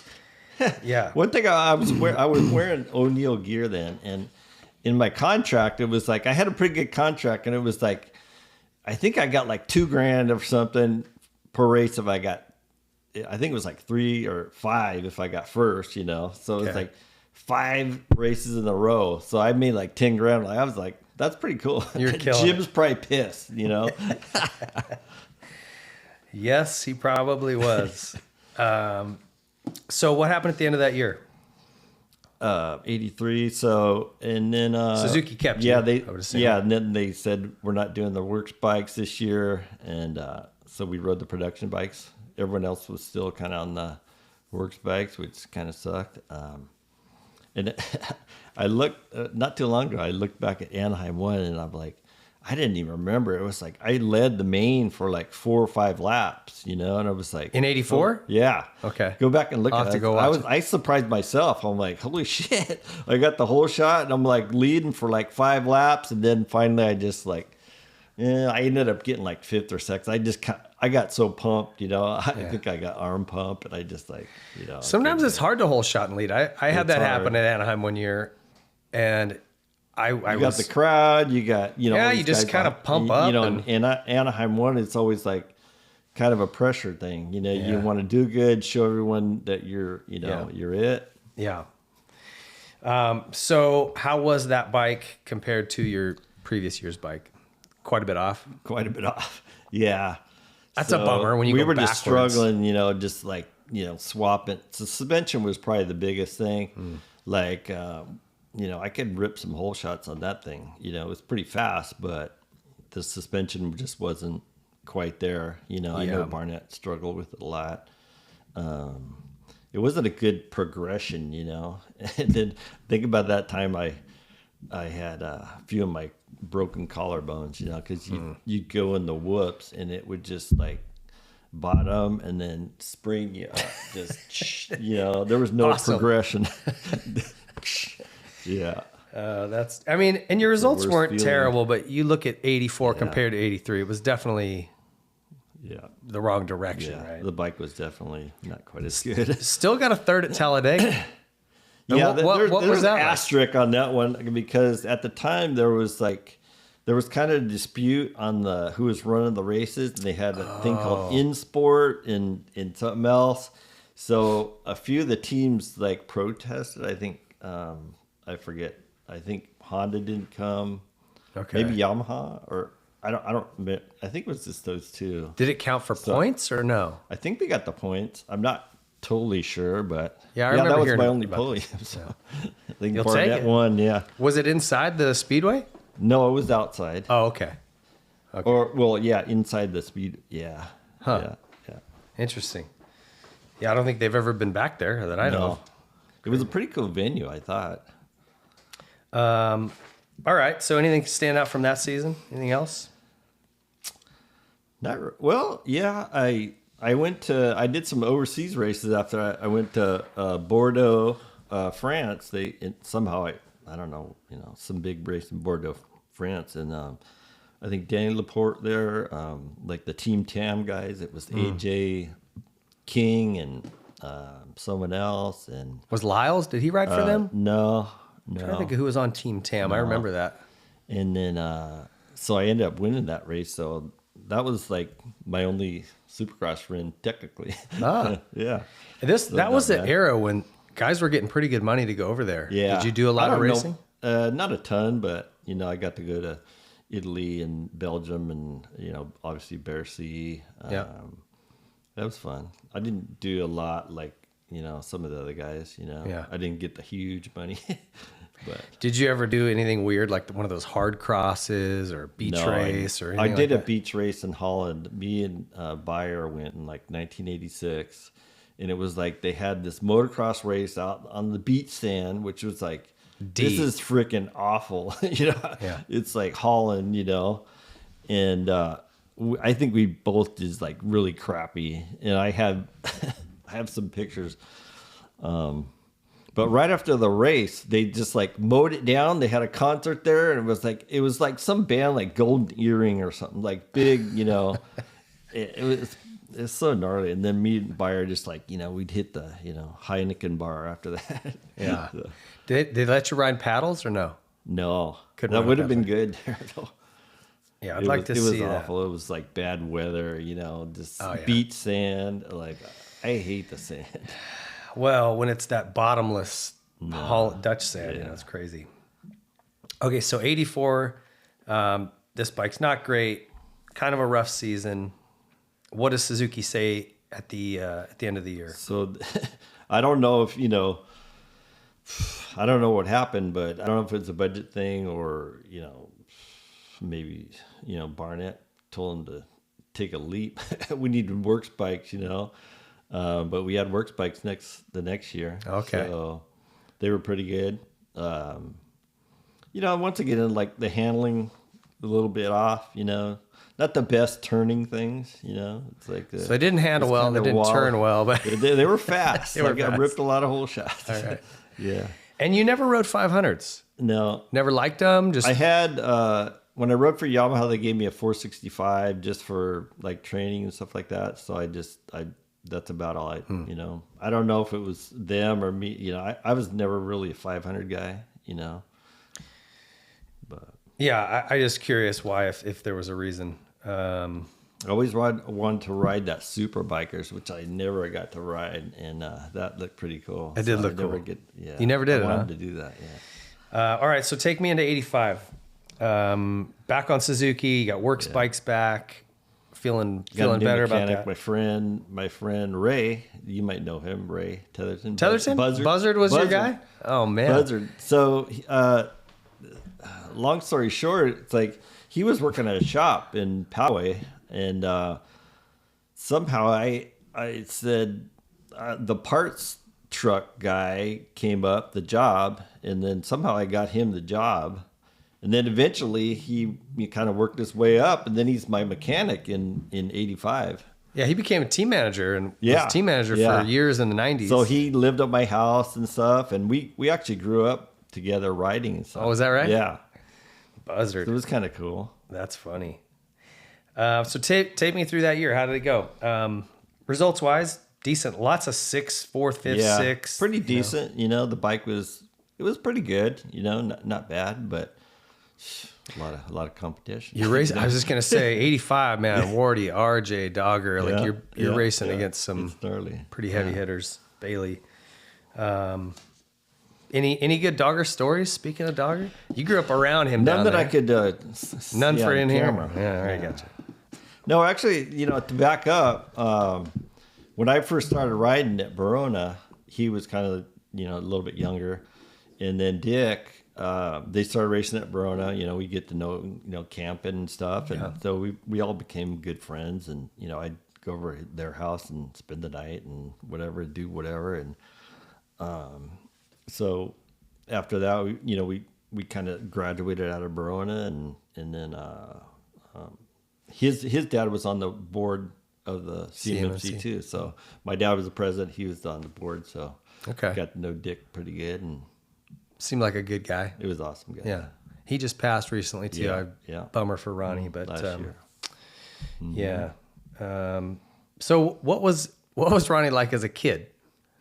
Pretty mellow? Just pretty normal, just kind of, prank, kind of just normal kid. Yeah, normal kid. Just normal kid, yeah. So he didn't start getting loose till high school. No, a little later. That was like 16 or 15, 16, yeah. Discovered different things, Well, I keep trying to get him to come on, and he's like, yeah, we'll see. I don't know, I can tell he's hesitant. Yeah. Like, man, lean into it. All right. So what about the following year? Let's go to '86. And I want to talk about. So you're on Yamaha again. Yeah. And what happened? Why Yamaha? What happened at Suzuki? They needed a 125 guy, so I was like, and then Brock was pretty close for them too. And I don't know how much influence he had, but it's like we got this opening, and I was kind of looking a little bit to get it back on the 125, and so we worked out a deal for that for '86, and I rode 125 and the 250 Supercross. Okay. Yeah. And so bike was pretty good. Are you happy with it? Yeah, pretty decent. The 250 was better than the 125. Okay. Yeah. Okay. So I bought a 1986 YZ 125. Found it in Texas. Yeah. Long story, but I'm in the process of rebuilding it right now. Mitch has the motor, and he pulled out a spec. I got the suspension sitting right here. Remember, Bones did it. I told you to ask the guys at Yamaha. Yeah, and Mitch said he pulled out and found the notes of the spec for it. He goes, I'll build it. He goes, I think it was pretty good. He said, you and maybe Bowen were the two guys on it. Mm-hmm. And Bones goes, oh yeah, we plugged remember the little weird device they had on the brake that attached to the rear shock? The bass? Yeah. Yeah. He goes, we just plugged that. We shut that thing off. Yeah. I don't know if that was on the, I know you're saying now. Yeah. They probably plugged that off. Yeah. It used to drop the back end when you hit the thing, so it wouldn't, kick up. Yeah. The idea was actually not bad. Interesting. They had some, innovative, they had the little boost bottle. Yeah. Well, and there was a line, if you're not familiar with this, there's a line attached to the rear brake pedal. So when you'd push down on the rear brake pedal, there was something in the shock that it dropped the compression. I think it would open up the compression valving, maybe softer, so it would squat. Yeah, exactly. It wouldn't buck you and kick into turns. And actually, like in theory, you're like, that's a pretty good idea. Yeah. And the just rear didn't turn so good after that. Yeah. And then the floating rear brake, what they call that stabilizing arm back there, so that the bike wouldn't bind when you'd brake. I think that's still a good idea. Yeah. I'm surprised they don't have that still. I know it would get hung up in ruts. That's probably what they're worried about. But that, from a physics standpoint, still makes sense. There was a lot of stuff that they came out with that, ended up breaking a lot. Kind of like that. It's just like, whoops. Live and learn. So what am I getting into? Is this bike really slow? Your 86 YZ125? It wasn't my favorite bike that way.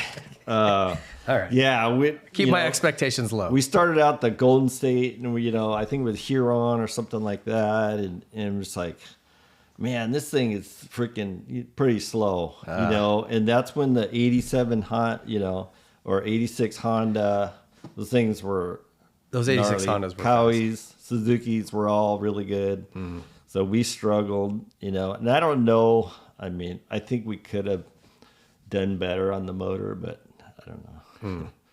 Well, I'll let you know. Maybe I'll invite you out to come ride it. I want to ride it though to see. All right, we'll have you out when we do a test on it. We're kind of at a standstill now, but once Mitch has the motor back for us, it's going to go together, I think, pretty quickly. So take me through that year, and let's start with this because Anaheim 86. This is obviously the Bailey RJ battle that everyone always talks about, and I didn't remember this. Somebody said there was an interview and they're asking you about it, about how Rick took you out, and I'm like, I don't remember that. Let me go back and watch it. So I went back and watched it, and you hole shot. Yeah. And it was like the second turn. Coming into the second turn, and it was really weird because kind of soft. RJ's on the inside of you, and it looks like there's no reason for you guys to come together, but all of a sudden you come together, and I asked Rick about it because he was on here doing riders meeting with me earlier this week. And I said, hey, what happened in that thing with Burnworth? I said, it was really weird looking. He goes, I don't know, our lines, he goes, we landed off that thing, and he goes, we kind of came together. And I knew we were going to lock bars. He goes, so I put my shoulder out so I didn't lock bars with him, and it just blew him up. That's a little bit different, I think. But my take is I got the whole shot, and I was like, kind of picking my line, and I went out here, and he was going like in my opinion, just going pretty fast. He wasn't gonna. Yeah. He wasn't going to turn real quick. But you guys hit before you even got to the corner. Yeah, so it's like I think right in there, I was going to kind of pivot it because there was like I think a triple or something like that. Yeah. So you had to get way over here. So I kind of veered out a little bit, and then he just took my wheel out, and I'm like, I have a great picture somewhere. I've lost it. I'm literally like kind of in the air, Cheryl. Half of my face is in the dirt. It's like. Yeah, you were pinned under the bike. I was freaking pissed. Yeah, I can imagine. I was pissed. And you won your heat race that night? Like, you were riding well. Yeah. Anyway, outside of Anaheim 86, which didn't go well for you, how was the rest of the year? I think I had some pretty good finishes. That bike was pretty decent, and no wins or anything, but not bad. Could always get better. Yeah, I mean, I feel like you had some decent, top fives. You got a fifth in Dallas that year in 250 Supercross, sixth in Pontiac, seventh in San Diego, fifth at High. Oh, that was a 120, but fifth at High Point. You ran you had good finishes. Yeah.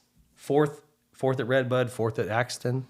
Yeah, like on that 125, usually I did a lot of I had a lot of hole shots. You did, but on the 125, I didn't. Oh, no hole shots on no, the one. not too many. Damn it.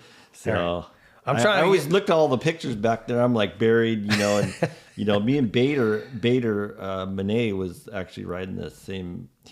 I think he was like Yamaha support or something. So okay, we're always like buried back there in like 5th, 6th, yeah, whatever. But all right, well, good. Doggone it. All right, hey, we're gonna take a quick break. We'll pick it back up with 87. You made a big change and headed to Europe, and I didn't know this, so I'm anxious to learn about it. Stay tuned. We'll be right back with more Burner here. This is your Troy Lee Designs timeout, so stick around. There's a new product on the market that's going to help you with your riding and racing, and it's Elevate Action Sports. If you've not yet gone and checked it out at elevateactionsports.com, it's a collective of riding coaches, the likes of which has never been put together. Grant Langston, Ryan Hughes, Jeff Emick, Johnny Campbell, and myself, David Pingree, bringing all of our years of experience in professional racing to one place with professionally produced videos and all kinds of supporting staff to help you with your mental side of racing, your physical side, your bike setup, your bike maintenance. We cover it all. Get to Elevate Action Sports right now and join the community.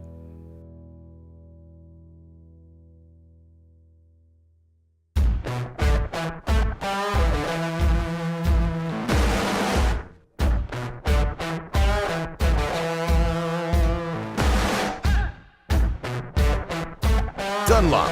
There is a reason every AMA championship in the past decade was won on Dunlop tires. They are the best. Choose the best performing tire and a brand that has never wavered in their support of our sport. Choose Dunlop. Pro Circuit. Pro Circuit products are designed with one goal in mind: winning. Through passion and hard work, Pro Circuit has operated the most successful 250 team in the history of the sport. They use that same formula when developing exhaust, engine, and suspension parts for every brand. When only the highest level of performance is acceptable, trust Pro Circuit. Since 2009, Seat Concepts has been dedicated to making the best aftermarket seats. More comfort, more grip, more riding. For 10 years, we've continued to raise the bar. Innovation and American craftsmanship make Seat Concepts the world-leading manufacturer of power sports seats.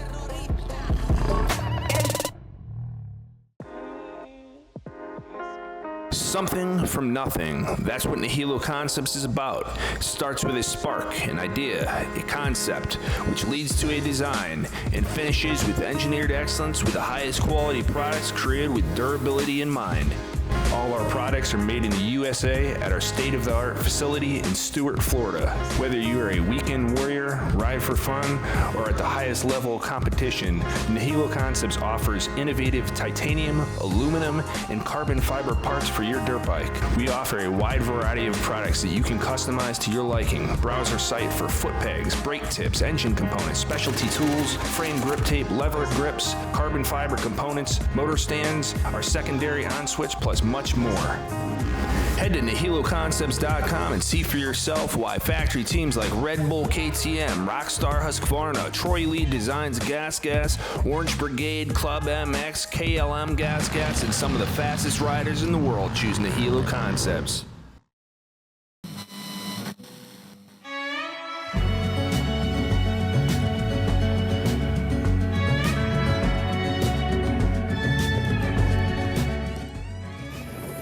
Specialized Bicycles. Specialized leads the way in the world of bicycling.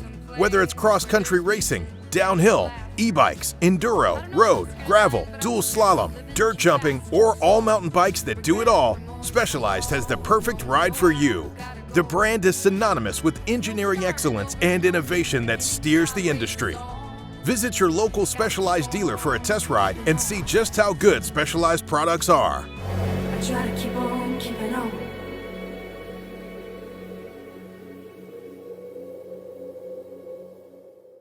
With a rich history in motocross, ProX has been dedicated to supplying quality components since 1975. Whether you're rebuilding an engine or just need a new chain, ProX Racing Parts aims to bridge the gap between OE quality and affordability.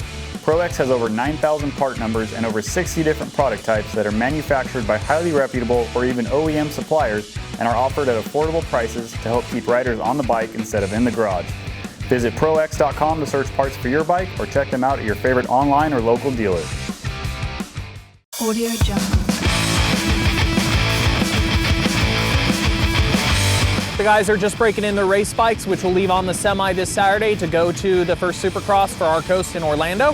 So the guys are just be goofing off a little bit, do some cool photos, do some cool videos. When you go racing, you want to do well, but a big key is keeping the bikes on the track. That's why we chose to work with Motul. Expectations coming in as a rookie is just to try and get my feet wet and honestly just send it, see where I end up and do my best out there, but just ride aggressive and ride like myself in practice, and I should have a good time. Challenges of this sport, I believe, is just simply staying healthy. With how fast we're going and what we're doing, your margin for mistake is really, really small.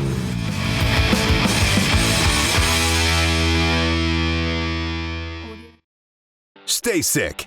If you have little rippers, then you have had to have seen Stay Sick bikes by now. We have created bike and experiences that allow kids to develop sooner and empower them to find their own ride. From learning to ride to sharpening skills, the Stay Sick promise is accelerated growth.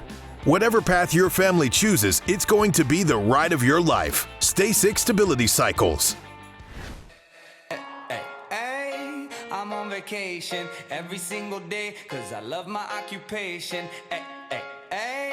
I'm on vacation. If you don't like your life, then you should go and change it.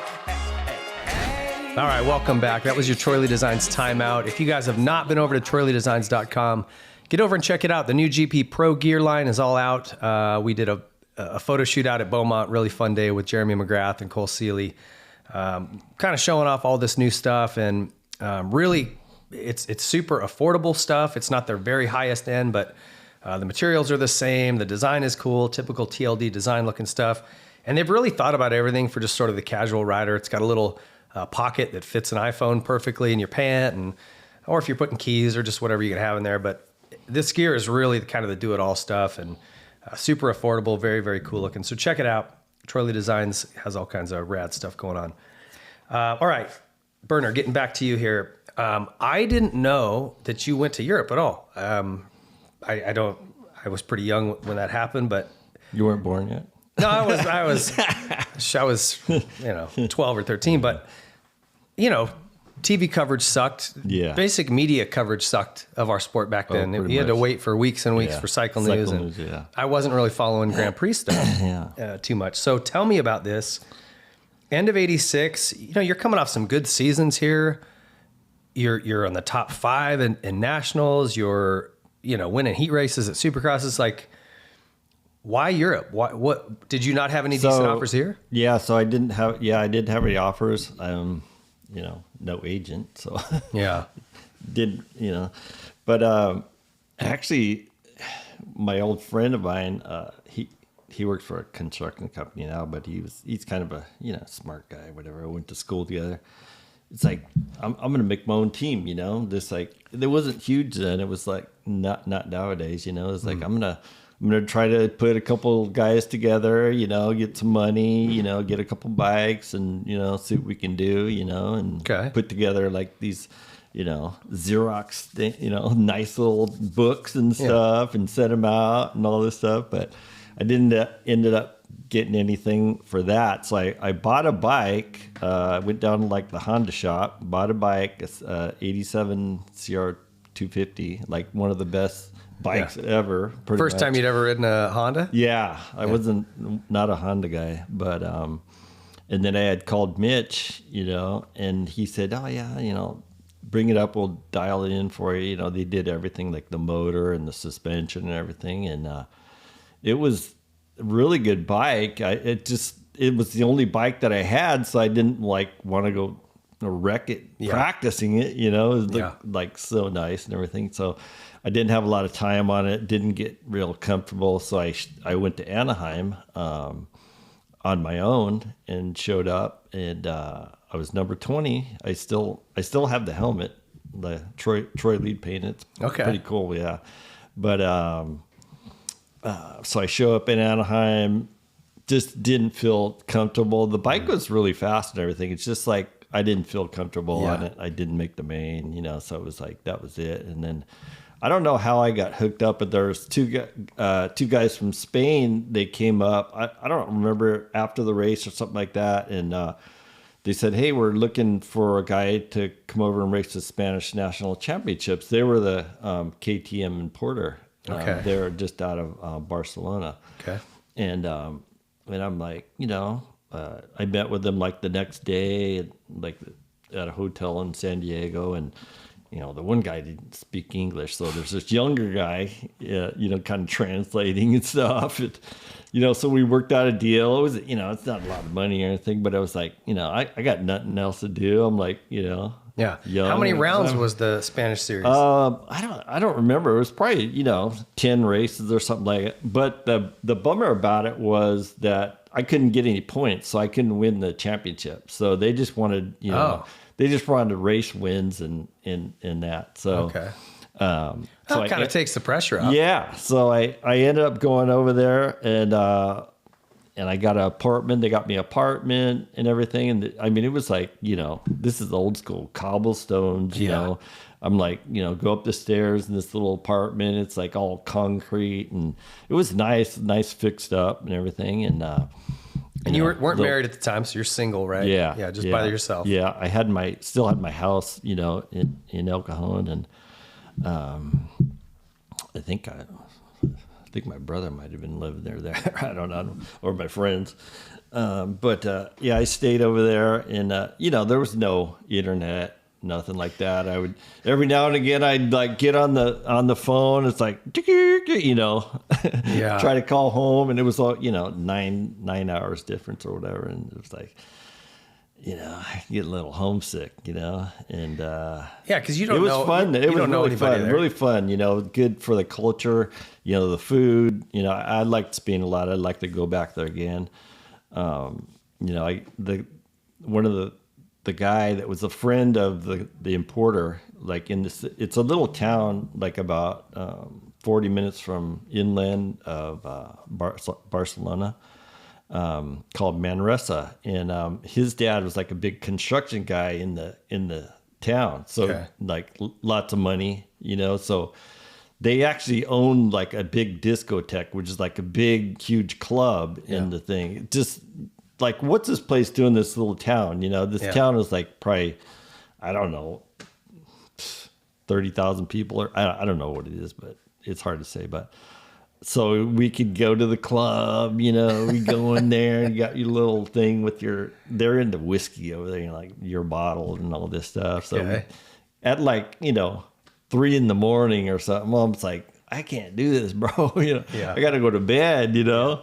So that's so I got to travel around Spain, you know, going to different races, and that was really cool. You know, there was only, you know, a couple fast guys, like really fast guys. There was Elias, which is Tony Elias, is the guy that races now. His dad's brother.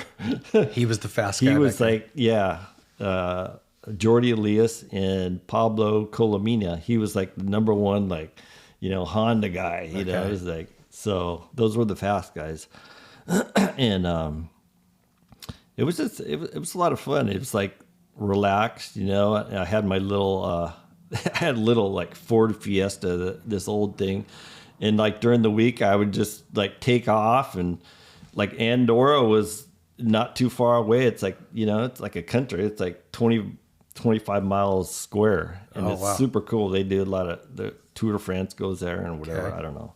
So I just cruised around the Fiesta, you know, all around there. There's a place called Montserrat.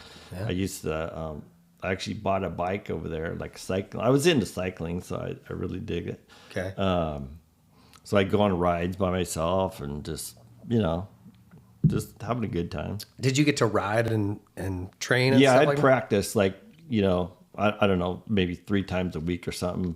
Okay. Down the road, they had a little practice track, and I would take, you know, they'd take the van down there, and I just, you know, do some laps. And a lot of times for guys that go over there, that's one of the hardest parts is is everything is scheduled. It's not like, well, here's a truck, go ride when you want to go ride. It's like, okay, you're going to ride Tuesday at this time and be here. You know what I mean? No, this was super loose. It was just like, you know, I don't even think they would care if I rode or not, you know, but I was just like.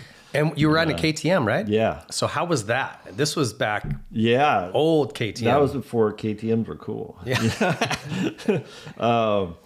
It was a pretty decent bike. I did pretty good. I felt pretty comfortable on it. The handling was pretty good. And then a couple times we went over to the factory in Austria, and they kind of dial it in, give us some parts, test some parts, and here and there. Not a lot, just pipes and whatever, ignitions and carburetors and stuff like that, and suspension. Did you ever do any GPs?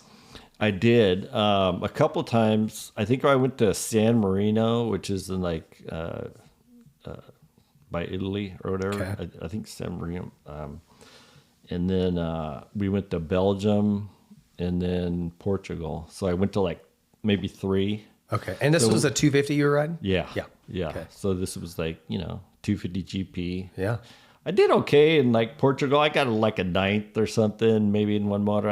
I don't know if I crashed or something in the other one, but I did okay, for the bike and stuff and what it was. It was like, I had this Spanish mechanic that didn't speak English, just little dude. You just like, what? He's like, you couldn't tell what I wanted to do, It's like soften the compression. Yeah. It was a lot of this, and no.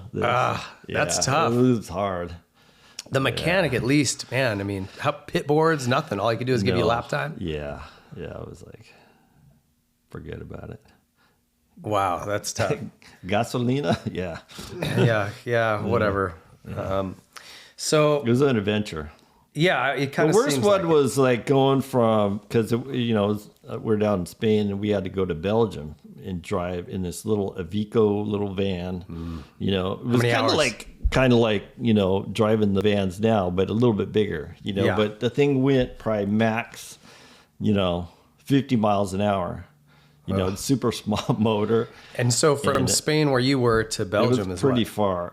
It's 15 I don't even hours? know. Hours. Yeah, it's hours. And it's not like driving here 15 hours. It's like, it's just, especially in that. And back then, every border you crossed, it's like the whole papers. Yeah, and the passport. You got to, with the bikes, you got a paper for the bikes and all this stuff. And it's like, this guy didn't speak English. And I'm like, holy God, it's like the weather sucks. And I get to Belgium, my worst stand, Yeah, oh yeah.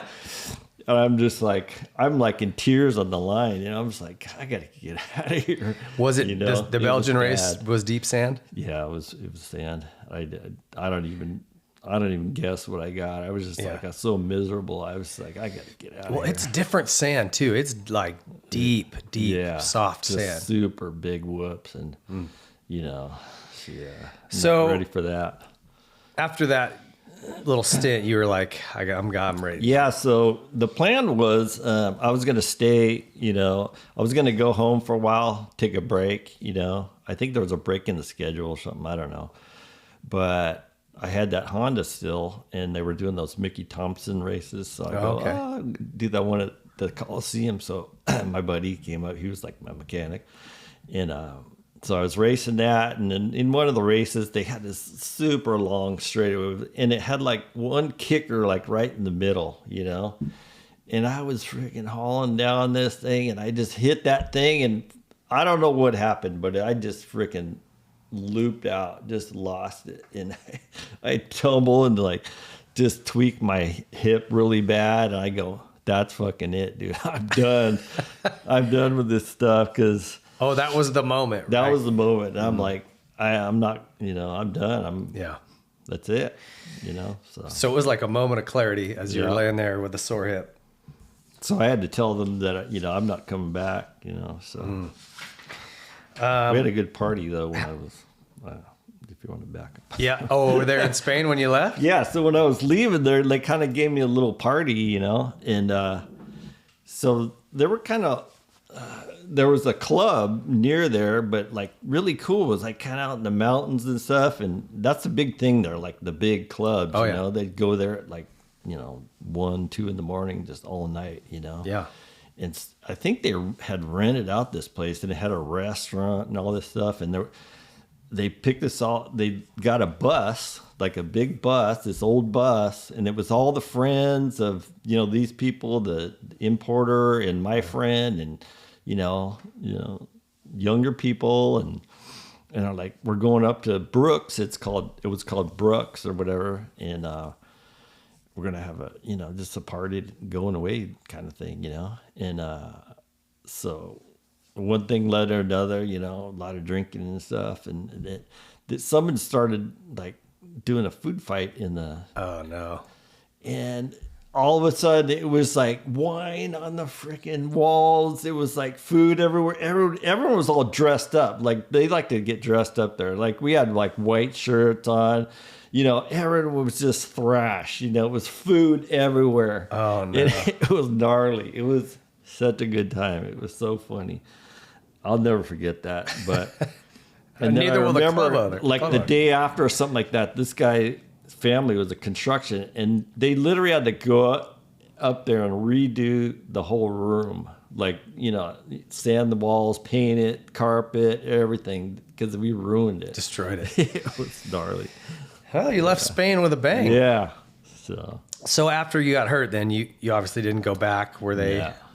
Actually, Craig Canoy went over there. Oh, is that right? Took my place, pretty much. Yeah.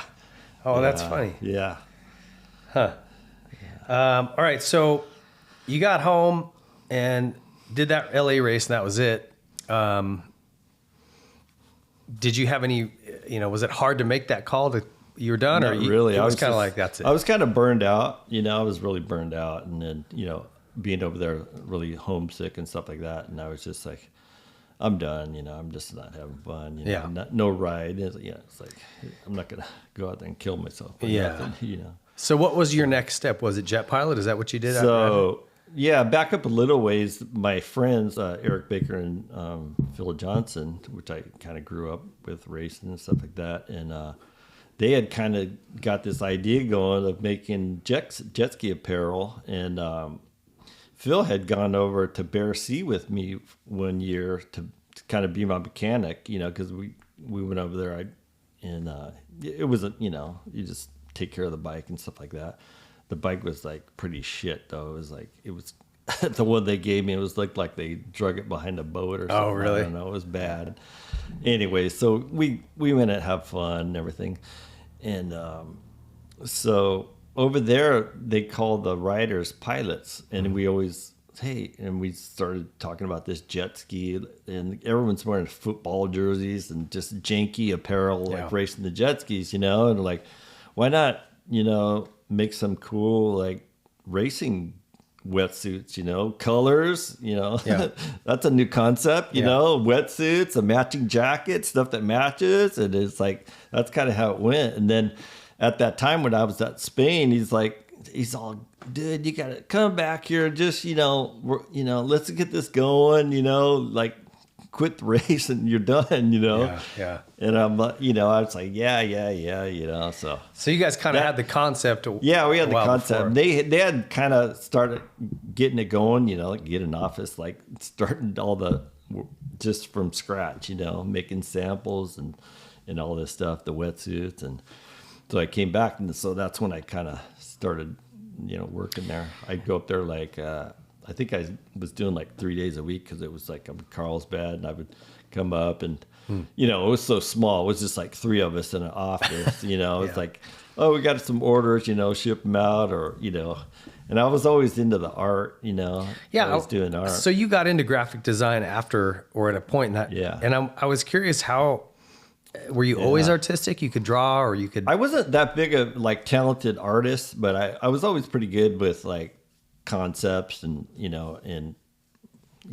graphic design, and just I was always interested. I was bought in books. And funny thing is, when I rode for Yamaha and I rode for Hallman, Thor, Jim, which is still there now, he's just about ready to retire, I think, but I would like just go by there, you know, because I was always interested, and I go back, and Jim's there with it, you know, everything was done by hand then.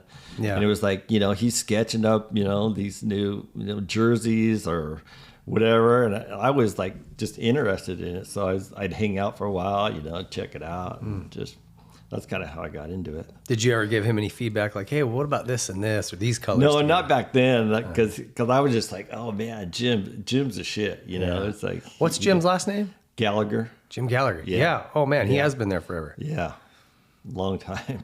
Wow. Okay. Yeah. Huh. So, what were you doing at Jet Pilot? Like, what was your just role? Whatever. It was just like, we need some boxes shipped. We need, you know. Yeah. And I was always into the art, so it was like kind of on the side when I had time. You know, we'd do up these, you know, blanks and, you know, do colorways or ideas or, you know, just concept of, because they were both from the surf side, and so there was into the wetsuits and everything, and actually O'Neill's wetsuits started making some of the first ones. So yeah. That's pretty interesting. Yeah, and that was a time we kind of chatted off camera about it. Like stand-up jet skis and jet ski racing were pretty big. Yeah. There was a series, you know, multiple series that went on, and a lot of people had them, you know. And then I guess it would have been, was it late 90s-ish when the sit-downs came out? And then it just... Man, you talk about killing an industry. Yeah, that was when, you know, they started bringing like the big rigs in and all that. Before that, it was all box fans, just like motocross, you know. And they brought all that. It just killed it, you know. And they started paying guys a lot of money then, and then the stand-ups just like died, and it's just like such a bummer because it was such a cool time. We had, you know, I don't know, maybe 4 or 5 like top guys, like, you know, all decked out, kind of like now, like you do in motocross, and it was pretty cool. Yeah. The marketing and everything. Yeah, it was neat back then. They were doing cool stuff for the stand-up racing, and just once it went to sit-downs, it was like... kind of lost the whole identity. Yeah, it just really lost its identity. It was too bad. And plus, that, you know, to buy a big 2-seater was like, I don't know how much it was, but just like, whoa. Yeah, it was a lot. Know? Like $8,000, you know, $7-8 at the time, which was a lot of money. So then you went from Jet Pilot to doing your own graphics design company? Yeah, kind of at the same time. You know, I just, you know, if some of the company needed something, I would start doing, you know, I did ads and catalogs, and got into photography, did a lot of photography. So that's kind of how that got started. So I always had that kind of going, you know, and I still doing it today. So yeah. Yeah. That's awesome. Do you actually take work if people are looking for design work? Yeah. I might hit you up. I need some stuff done. No problem. and that's how I, when I was I think I was kind of ending at Jet Pilot, and I had always talked to Dick, you know, and he's all, hey, we need some help over here. You know, I'm like, okay, you know, I think I started working there like 3 days a week. So I just worked with Dick and one other guy, and I did all like the ads and whatever I need labels and stuff like that. And worked there. Yeah, you were there for quite a while. Yeah. So I worked there for maybe, I don't know, maybe it was like 5 years. And then my buddy that started Jet Pilot, one of the guys, got a job down at JT, like paintball, but paintball. He's all, hey, you know, paintball was blowing up then. It was like, you know, they had a lot of money. It was a big company that owned it, and they had a lot of money. He's like, you know, do you want to come down here for like, you know, 2 days a week for this? I'm like, yeah. Good money, huh? Yeah. For like 2 days a week, and was like, I couldn't pass it up. So, and there were some changes at Maxima where I think Dick was gonna he was talking about moving Maxima to Arizona, you know, where he was planning to go, or so, and then a lot of people were like, I don't know about this, and so that was the same time, and I'm like, well, I'll go do the paintball thing for a while. And so did you ever take any art classes, or it was just something that sort of you played around with it and you were... It's funny, I actually went to college for one day because I'm like, maybe I should go to college and just get the basis of learning, learning what it is and that. And I went for like a day. I signed up, and after one day, I was just like, no, I don't think so. I couldn't do it. So all of it after that was just like pretty much I taught myself from the beginning. Before there was computers doing it, we had to do ads with film, and all the artwork for the silk screens was all films. That's kind of how it is now, but still. But it was kind of good to learn that all by hand, because it took you instead of doing an ad in 2 hours, it took you a freaking week. Yeah, because you had to send it out, do all these films and proofs, and it was cutting. And so everything's done on computer now, right? Like CAD stuff, right? Yeah. Have you adapted and changed over to that where you can do all that on a computer? Or do you still do a lot of your stuff by hand? No, I don't do any. Yeah. Oh, yeah.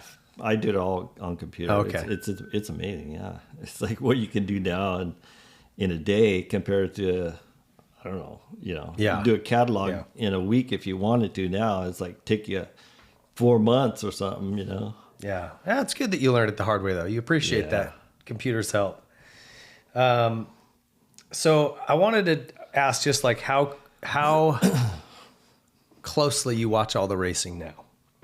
I follow it pretty closely. I got the Peacock app, and I watch every Supercross and the outdoors and stuff, and not all when it's happening sometimes, but for a way or something. And I enjoy it. Yeah, you still follow it close. Okay. I don't agree with a lot of stuff they do, but just some of the Supercross tracks, it's just like, I don't know, man. It's just too many obstacles. You know, it's like the riders are just like keyed in on like, I gotta clear these 14, rhythm, and then to this and that. It's just like it kind of takes the outdoors motocross out of it a little bit. Where it's not you could have a flat corner and you could outbrake somebody here and do this and that. It's just all about timing and hitting those things, and I don't know. It's pretty gnarly. Yeah, I mean, I hear what you're saying, and I kind of agree with you. It would be nice for them to mix it up, because so back when Ricky was racing, I think a few races they did some old school stuff where they had like some flat corners and I think that would be really cool. I would just like to see them. All of the guys practice on these. They'll pick one of the track maps from the season, and that's their test track, and all of the obstacles that the guys build, they obviously build them much better. We talked about how square the faces used to be, and just nothing was structured. Now it's like, okay, this jump is shaped like this. These are the angles. It's this high exactly. Here's the spacing between everything. Yep. Those guys can go out and they know, okay, this is this lane. Yeah. I've hit this 1,000 times in practice, and just right through it the first time, right? But I'd like to see them build something real steep, real weird, something flat landing. Like the old, before I was racing Supercross, it was Mike Goodwin. So they would just it was more like a circus act. They'd have water crossings. They would go up in the stands, just weird stuff. I mean, it was kind of hokey, but it was like, that was freaking entertainment. I can't get behind the water crossing, but I know that's not good. Not good for boots. I agree with you though. Like, just mix it up, do something weird. So these guys are like, I love it when I hear them go, I just can't get into a flow. I'm fighting. It's like, that's what the track builder should be trying to do. Yeah. We don't want you into this rhythm where you can just turn your brain off and float around the track. That's motocross. Like, we want to create some challenges so that guys are having to think to get through it. So I think we're on the same page with that, but you're right. Probably won't change. It's going to change. No, it ain't going to change. It's no different than the circus for those guys. They're just there to put on a show and whatever. What do you think next for you, man? What do you got on the horizon? Is there anything you want to do in this sport that you haven't yet in this industry? Not per se. I mean, just promoting my vintage races and kind of doing more on that. I do that Carlsbad MX reunion. I probably did about 8 or 10 of those. And it's just a gathering, it's just like, if you used to race there, kind of hang out and, all the memories and drink some beer and talk about motocross and, bike show and stuff. And that's pretty fun. I've always wanted to come down, but I feel like maybe I'm kind of a little too young for the crowd. Like I did get to race at Carlsbad, but never a national or anything. I did the Commotion by the Ocean. You remember those? Yeah. Some Golden States and stuff, but I don't know. It seems like a fun time. Yeah. And it's sad to see what that thing. Gio and his dad come down a lot because he's all into bringing the bikes, and stuff. So yeah, it's pretty cool. He and his dad are into the vintage stuff pretty good. Yeah. Tell me about the vintage series that you're doing, the races, because you've been growing this thing, and it's been over like 10 years now. It's called the SoCal Vintage Motocross Classic, and I kind of started just to do like a big fun, vintage race on its own, not part of a club or anything like that. And it's called it Evolved.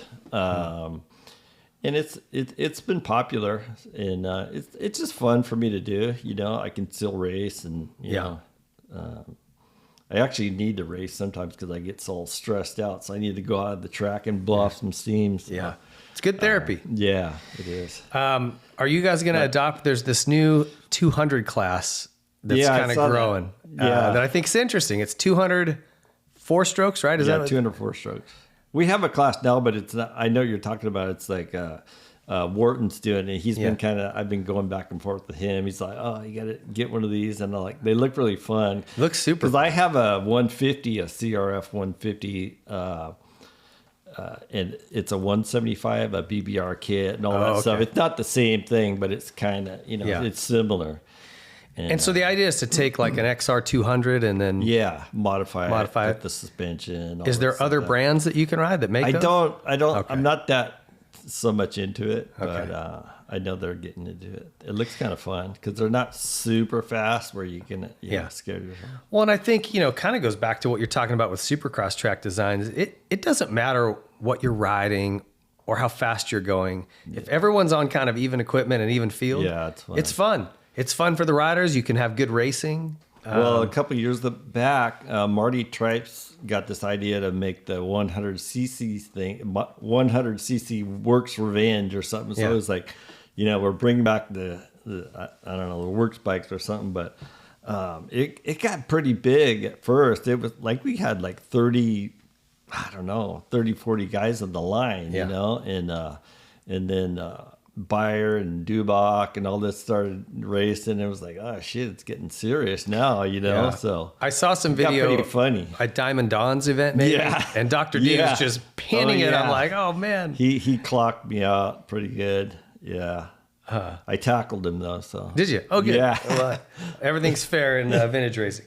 Well, that's the thing that these vintage events to me, it's like that old school vibe again, right? Where somebody's bike breaks, you're like, oh, everybody's jumping in to try to help, or hey, I got this that might work. Exactly. I don't know. It's more of a community. That's what I like about it. It's like it's 50% race, it's 50% hanging out and have fun.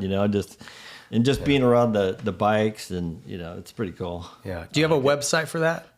Or how can people look up more? Mostly on just Facebook and Instagram. SoCal Vintage MX Classic. Okay. Yeah. Hit me up. That's cool. I need to try to get always looking for sponsors. Yeah, well, there you go. I got a lot of good sponsors though. So tell me about your family life. You got 2 young daughters. Well, I guess they're not that young anymore. How old are they? No, 27 and 28. Oh man, they're not young at all. No, okay, so no. Give me some advice, because I got 15 and 16-year-old daughters, and I'm in it pretty hard right now. Like they're asshole teenagers. Yeah. Tell me it gets better. I've got to admit that my daughters were like the angels of. Really? I would just blow. I mean, I don't know how it happened. They're saints. I don't. Maybe that's why you like the saints. I don't know, but Debbie's parents are real. They were influential with them, and we were good parents too. But they just, I don't know. I couldn't make them do anything wrong. Is that right? It's like they get home, do their homework. Didn't have to say anything. They didn't, like when they got older, they weren't. going out to parties every Friday night that I know of, but no, but they never got in trouble. It was just like, oh my God, this is good. Kids are easy. So you're an asshole. Thank you, kids. Well, okay. You're going to be no help to me then because, mine have been a little bit difficult lately. You guys been married a long time though too, huh? Yeah. How long? It'll be 32 years this year. Good for you, man. We've been together for 36. So pretty cool. That's rare. I got a nice wife. She's awesome. She helps me do everything with the races, Yeah. Very helpful with the girls and just she actually likes watching Supercross more than I do, I think. Is that right? She's like, where we're going to watch the Supercross or let's go to Anaheim or, and she works for Hilton. So we get the sweet deals on the rims and stuff. So we're like, let's go to Anaheim, whatever, do a couple a year, Never travel anywhere for Supercross, but no. Always watching though. So you guys, what do you do for as a family for fun? I mean, obviously you like going to the races. Does she like football too? Oh yeah. Yeah. So we're like big Saints fans, not so much like the last year or so. They kind of are sucking a little bit, but we went to New Orleans a couple times, just, go to the game and it's just, the food and stuff and, just hanging out together is just pretty cool. So, yeah. But, they're out of the house. My one daughter's a teacher in Vegas. And then the other one is, she does digital marketing for a company called Roadrunner Sports. Okay. Yeah. So they're doing really well. Got to be nice to have your kids grown and out of the house and successful, right? Like, oh, it's nice. It's really nice. It's really, you're like, what are we going to do tonight? It's whatever we want. Yeah, whatever we want. But it's, I imagine that's a good feeling. Like we did our jobs. We created two successful humans and they're off. Yeah. Hopefully, they don't get in any trouble. Yeah. You still worry about them a lot? Oh yeah. I always, Are they married? No. Okay. Not yet. Oh man, that's the other thing I'm worried about. Yeah. I'm worried about my girls bringing home somebody, and I'm just like, no, not this guy. Yeah. It is hard. It is hard. Yeah. They're doing pretty good, so I'm not complaining too much. Yeah, that's awesome, man. Well, congrats. Sounds like you, whether you knew you did something right or not, you did. I know. It sounds pretty like you got a good deal going. Yeah. Well, our last question we ask everybody on here is kind of how you want to be remembered in the sport. Sort of your legacy question. And, we get all kinds of answers. What do you think about that? I just want to be known as a respected, racer in my time and, did my best. It wasn't quite the best, that I wanted, but I was very lucky to grow up in that era, I think the 80s, the music, the bikes, whatever. I agree. Yeah, you're right. I got to ride the works bikes, I find, I really value that, just being able to be around those bikes and seeing them and just like, holy shit, I get to race this bike. It's like F1 car or something, Yeah. And that was pretty, I wish I would have kept one if I could, but they crush them. Yeah. At least the ones that I had. Ones you rode. Yeah, that was a neat era, man, that you were a part of and the guys you got to race with. And, I think a lot of us can say that in any era. Like I get to race with Ricky and James and Wyndham. You're lucky, but you're not. Right. Yeah, exactly. That's the same thing with me. It's like there were so many fast guys. It was just like, it was tough, man. Yeah. Yeah. Well, and I guess everybody will look back and go, oh, wow, that's cool. You're so lucky you got to be around that era. Yeah. And you're like, well, yeah, unless you like to win, and then it's tough. Well, thanks so much for coming on, man. No. Like I had an awesome time. It's like, beat a job, Yeah, beat digging holes or. Yeah. Look, man, I'll just say this. And it's interesting anytime I do one of these shows and I dive into somebody's results and look through their career really closely. And it's like, I knew you were like a legit guy back then, but I'm looking through going, oh man, he was second like a lot and third a lot. You were on the box with legends, right? Like You should be really proud. You know, I don't, some guys are like, oh no, I suck. I never won a championship or this. And I beat myself up that way too. But it's like, man, you had an impressive career. I don't beat up myself. Obviously it would have been nice to win, but it's like, doesn't matter now though. Right? I have fun now, I win a vintage race, that feels good. I might take it out on people now, but well, hey, thanks so much for coming on, Burner. So fun sitting down with you. Yeah, we appreciate it. Yeah. Well, hey, that's our story today. Scott Burnworth, hell of a guy. I hope you guys enjoyed it. Stick around. We're going to be back to wrap up the show. I wanna be bad with you, girl, like we're robbing a bank. I wanna be mad at the world, like it took you away. Hey guys, welcome back, and I want to thank Scott Burnworth for taking the time to come in today. I appreciate these folks taking some time out of their day to come in and go through their story. And man, I'm sure you can see, just like I did, this kid, he's got some incredible results, raced through a really cool era of the sport, and just got a real cool, humble attitude about it. Obviously a great family. He's done a good job with making that transition post-racing. So I'm stoked for him. If you're into vintage racing, have a peek at the series he's doing. Lots of fun, very laid back, very cool. And I want to just encourage you guys, if you are trying to improve, looking to improve your riding, become a safer rider, better rider, go over to elevateactionsports.com and just have a peek at what we're doing there. Myself, Grant Langston, Ryan Hughes, Jeff Emig, Johnny Campbell, and a host of other coaches in the mechanic realm, training realm, suspension. We've got guys, very highly qualified coaches set up to really encompass everything that has to do with riding and racing, make you a better rider, safer rider. So check that out. It's a really cool community we're building over there. Thanks for doing that. Thanks for always supporting the show. And we've got great ones coming up. So stay tuned. We'll see you next time. The Whiskey Throttle Show is brought to you by Yamaha.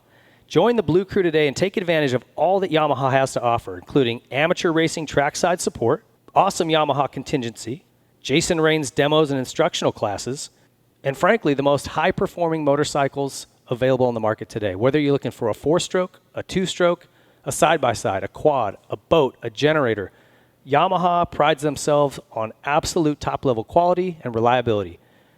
Rev your heart with Yamaha and join the Blue Crew today.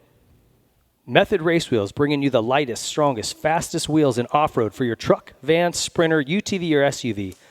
They've been dominating the Baja 500 and 1000 and every major off-road event around the world for years with high quality and performance. They also look amazing. They come in a bunch of different styles and colors for your rig, so check them out. You can get 20% off a set of wheels using our code Whiskey Throttle. No capitals, no spaces. 20% off using our code. Check them out. Troy Lee Designs is the leader in off-road motocross apparel and style. So whether you're looking for a cool new paint job for your helmet, maybe your name and number on your helmet lettered on, you're looking for new gear, you're looking for mountain bike gear, off-road gear, they've got the brand new Scout line and GP and SE models. Troy Lee Designs has it all. They've been leading this industry for decades, and they're going to continue to do it. Check out TroyLeeDesigns.com. SKDA is a moto graphics and seat covers company with several offices based around the globe. For too long, bikes and graphics have all looked the same. They just start to blend together. SKDA is working to change that. With super clean and unique design work, a bike with SKDA graphics stands out in a crowd and adds a touch of art to the world of moto. Hey, we need that. SKDA prides itself on providing premium customer service both before and after the sale is made. Visit SKDA online to view the current product range and get in touch with their team to get your bike refreshed. I want to just make a mention here that these guys, not only is their design way outside the box, very, very cool, they'll work with you on custom things. The products are incredible. Okay, they'll speak for themselves, but what's really awesome, and you'll notice this the minute you order one of these, man, they give you an email saying, hey, the product's been shipped.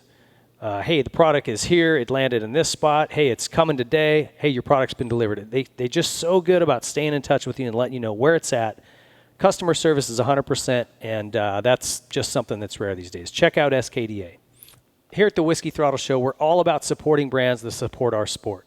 And there's one tire company that has never walked away from the sport of motocross and supercross, and it's Dunlop.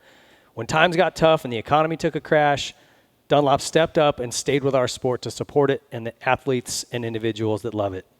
Their MX53 line and MX33 lines absolutely dominate this sport. Every national championship at the pro level has been won in the last decade, and nearly every single amateur national championship at Loretta Lynn's has been won on a Dunlop. So if you're looking for high performance, you're looking for amazing quality, and you're looking to support a brand that never turns its back on our sport, there's only one choice for you, and it's Dunlop. Pro Circuit is the leader in aftermarket performance and quality. Whether you're looking for a little more horsepower out of your engine, some quality hard parts to improve the way your bike feels and looks, better handling through suspension or linkage arms, Pro Circuit is where you need to stop. It's your one-stop shop. You can go in there and get everything you need to make your motorcycle go from average to exceptional. Pro Circuit's got enough number one plates on their wall to side an entire home, and there's a reason for that. They're very, very good at what they do. The highest quality products with one goal in mind, and that's winning. Check out ProCircuit.com.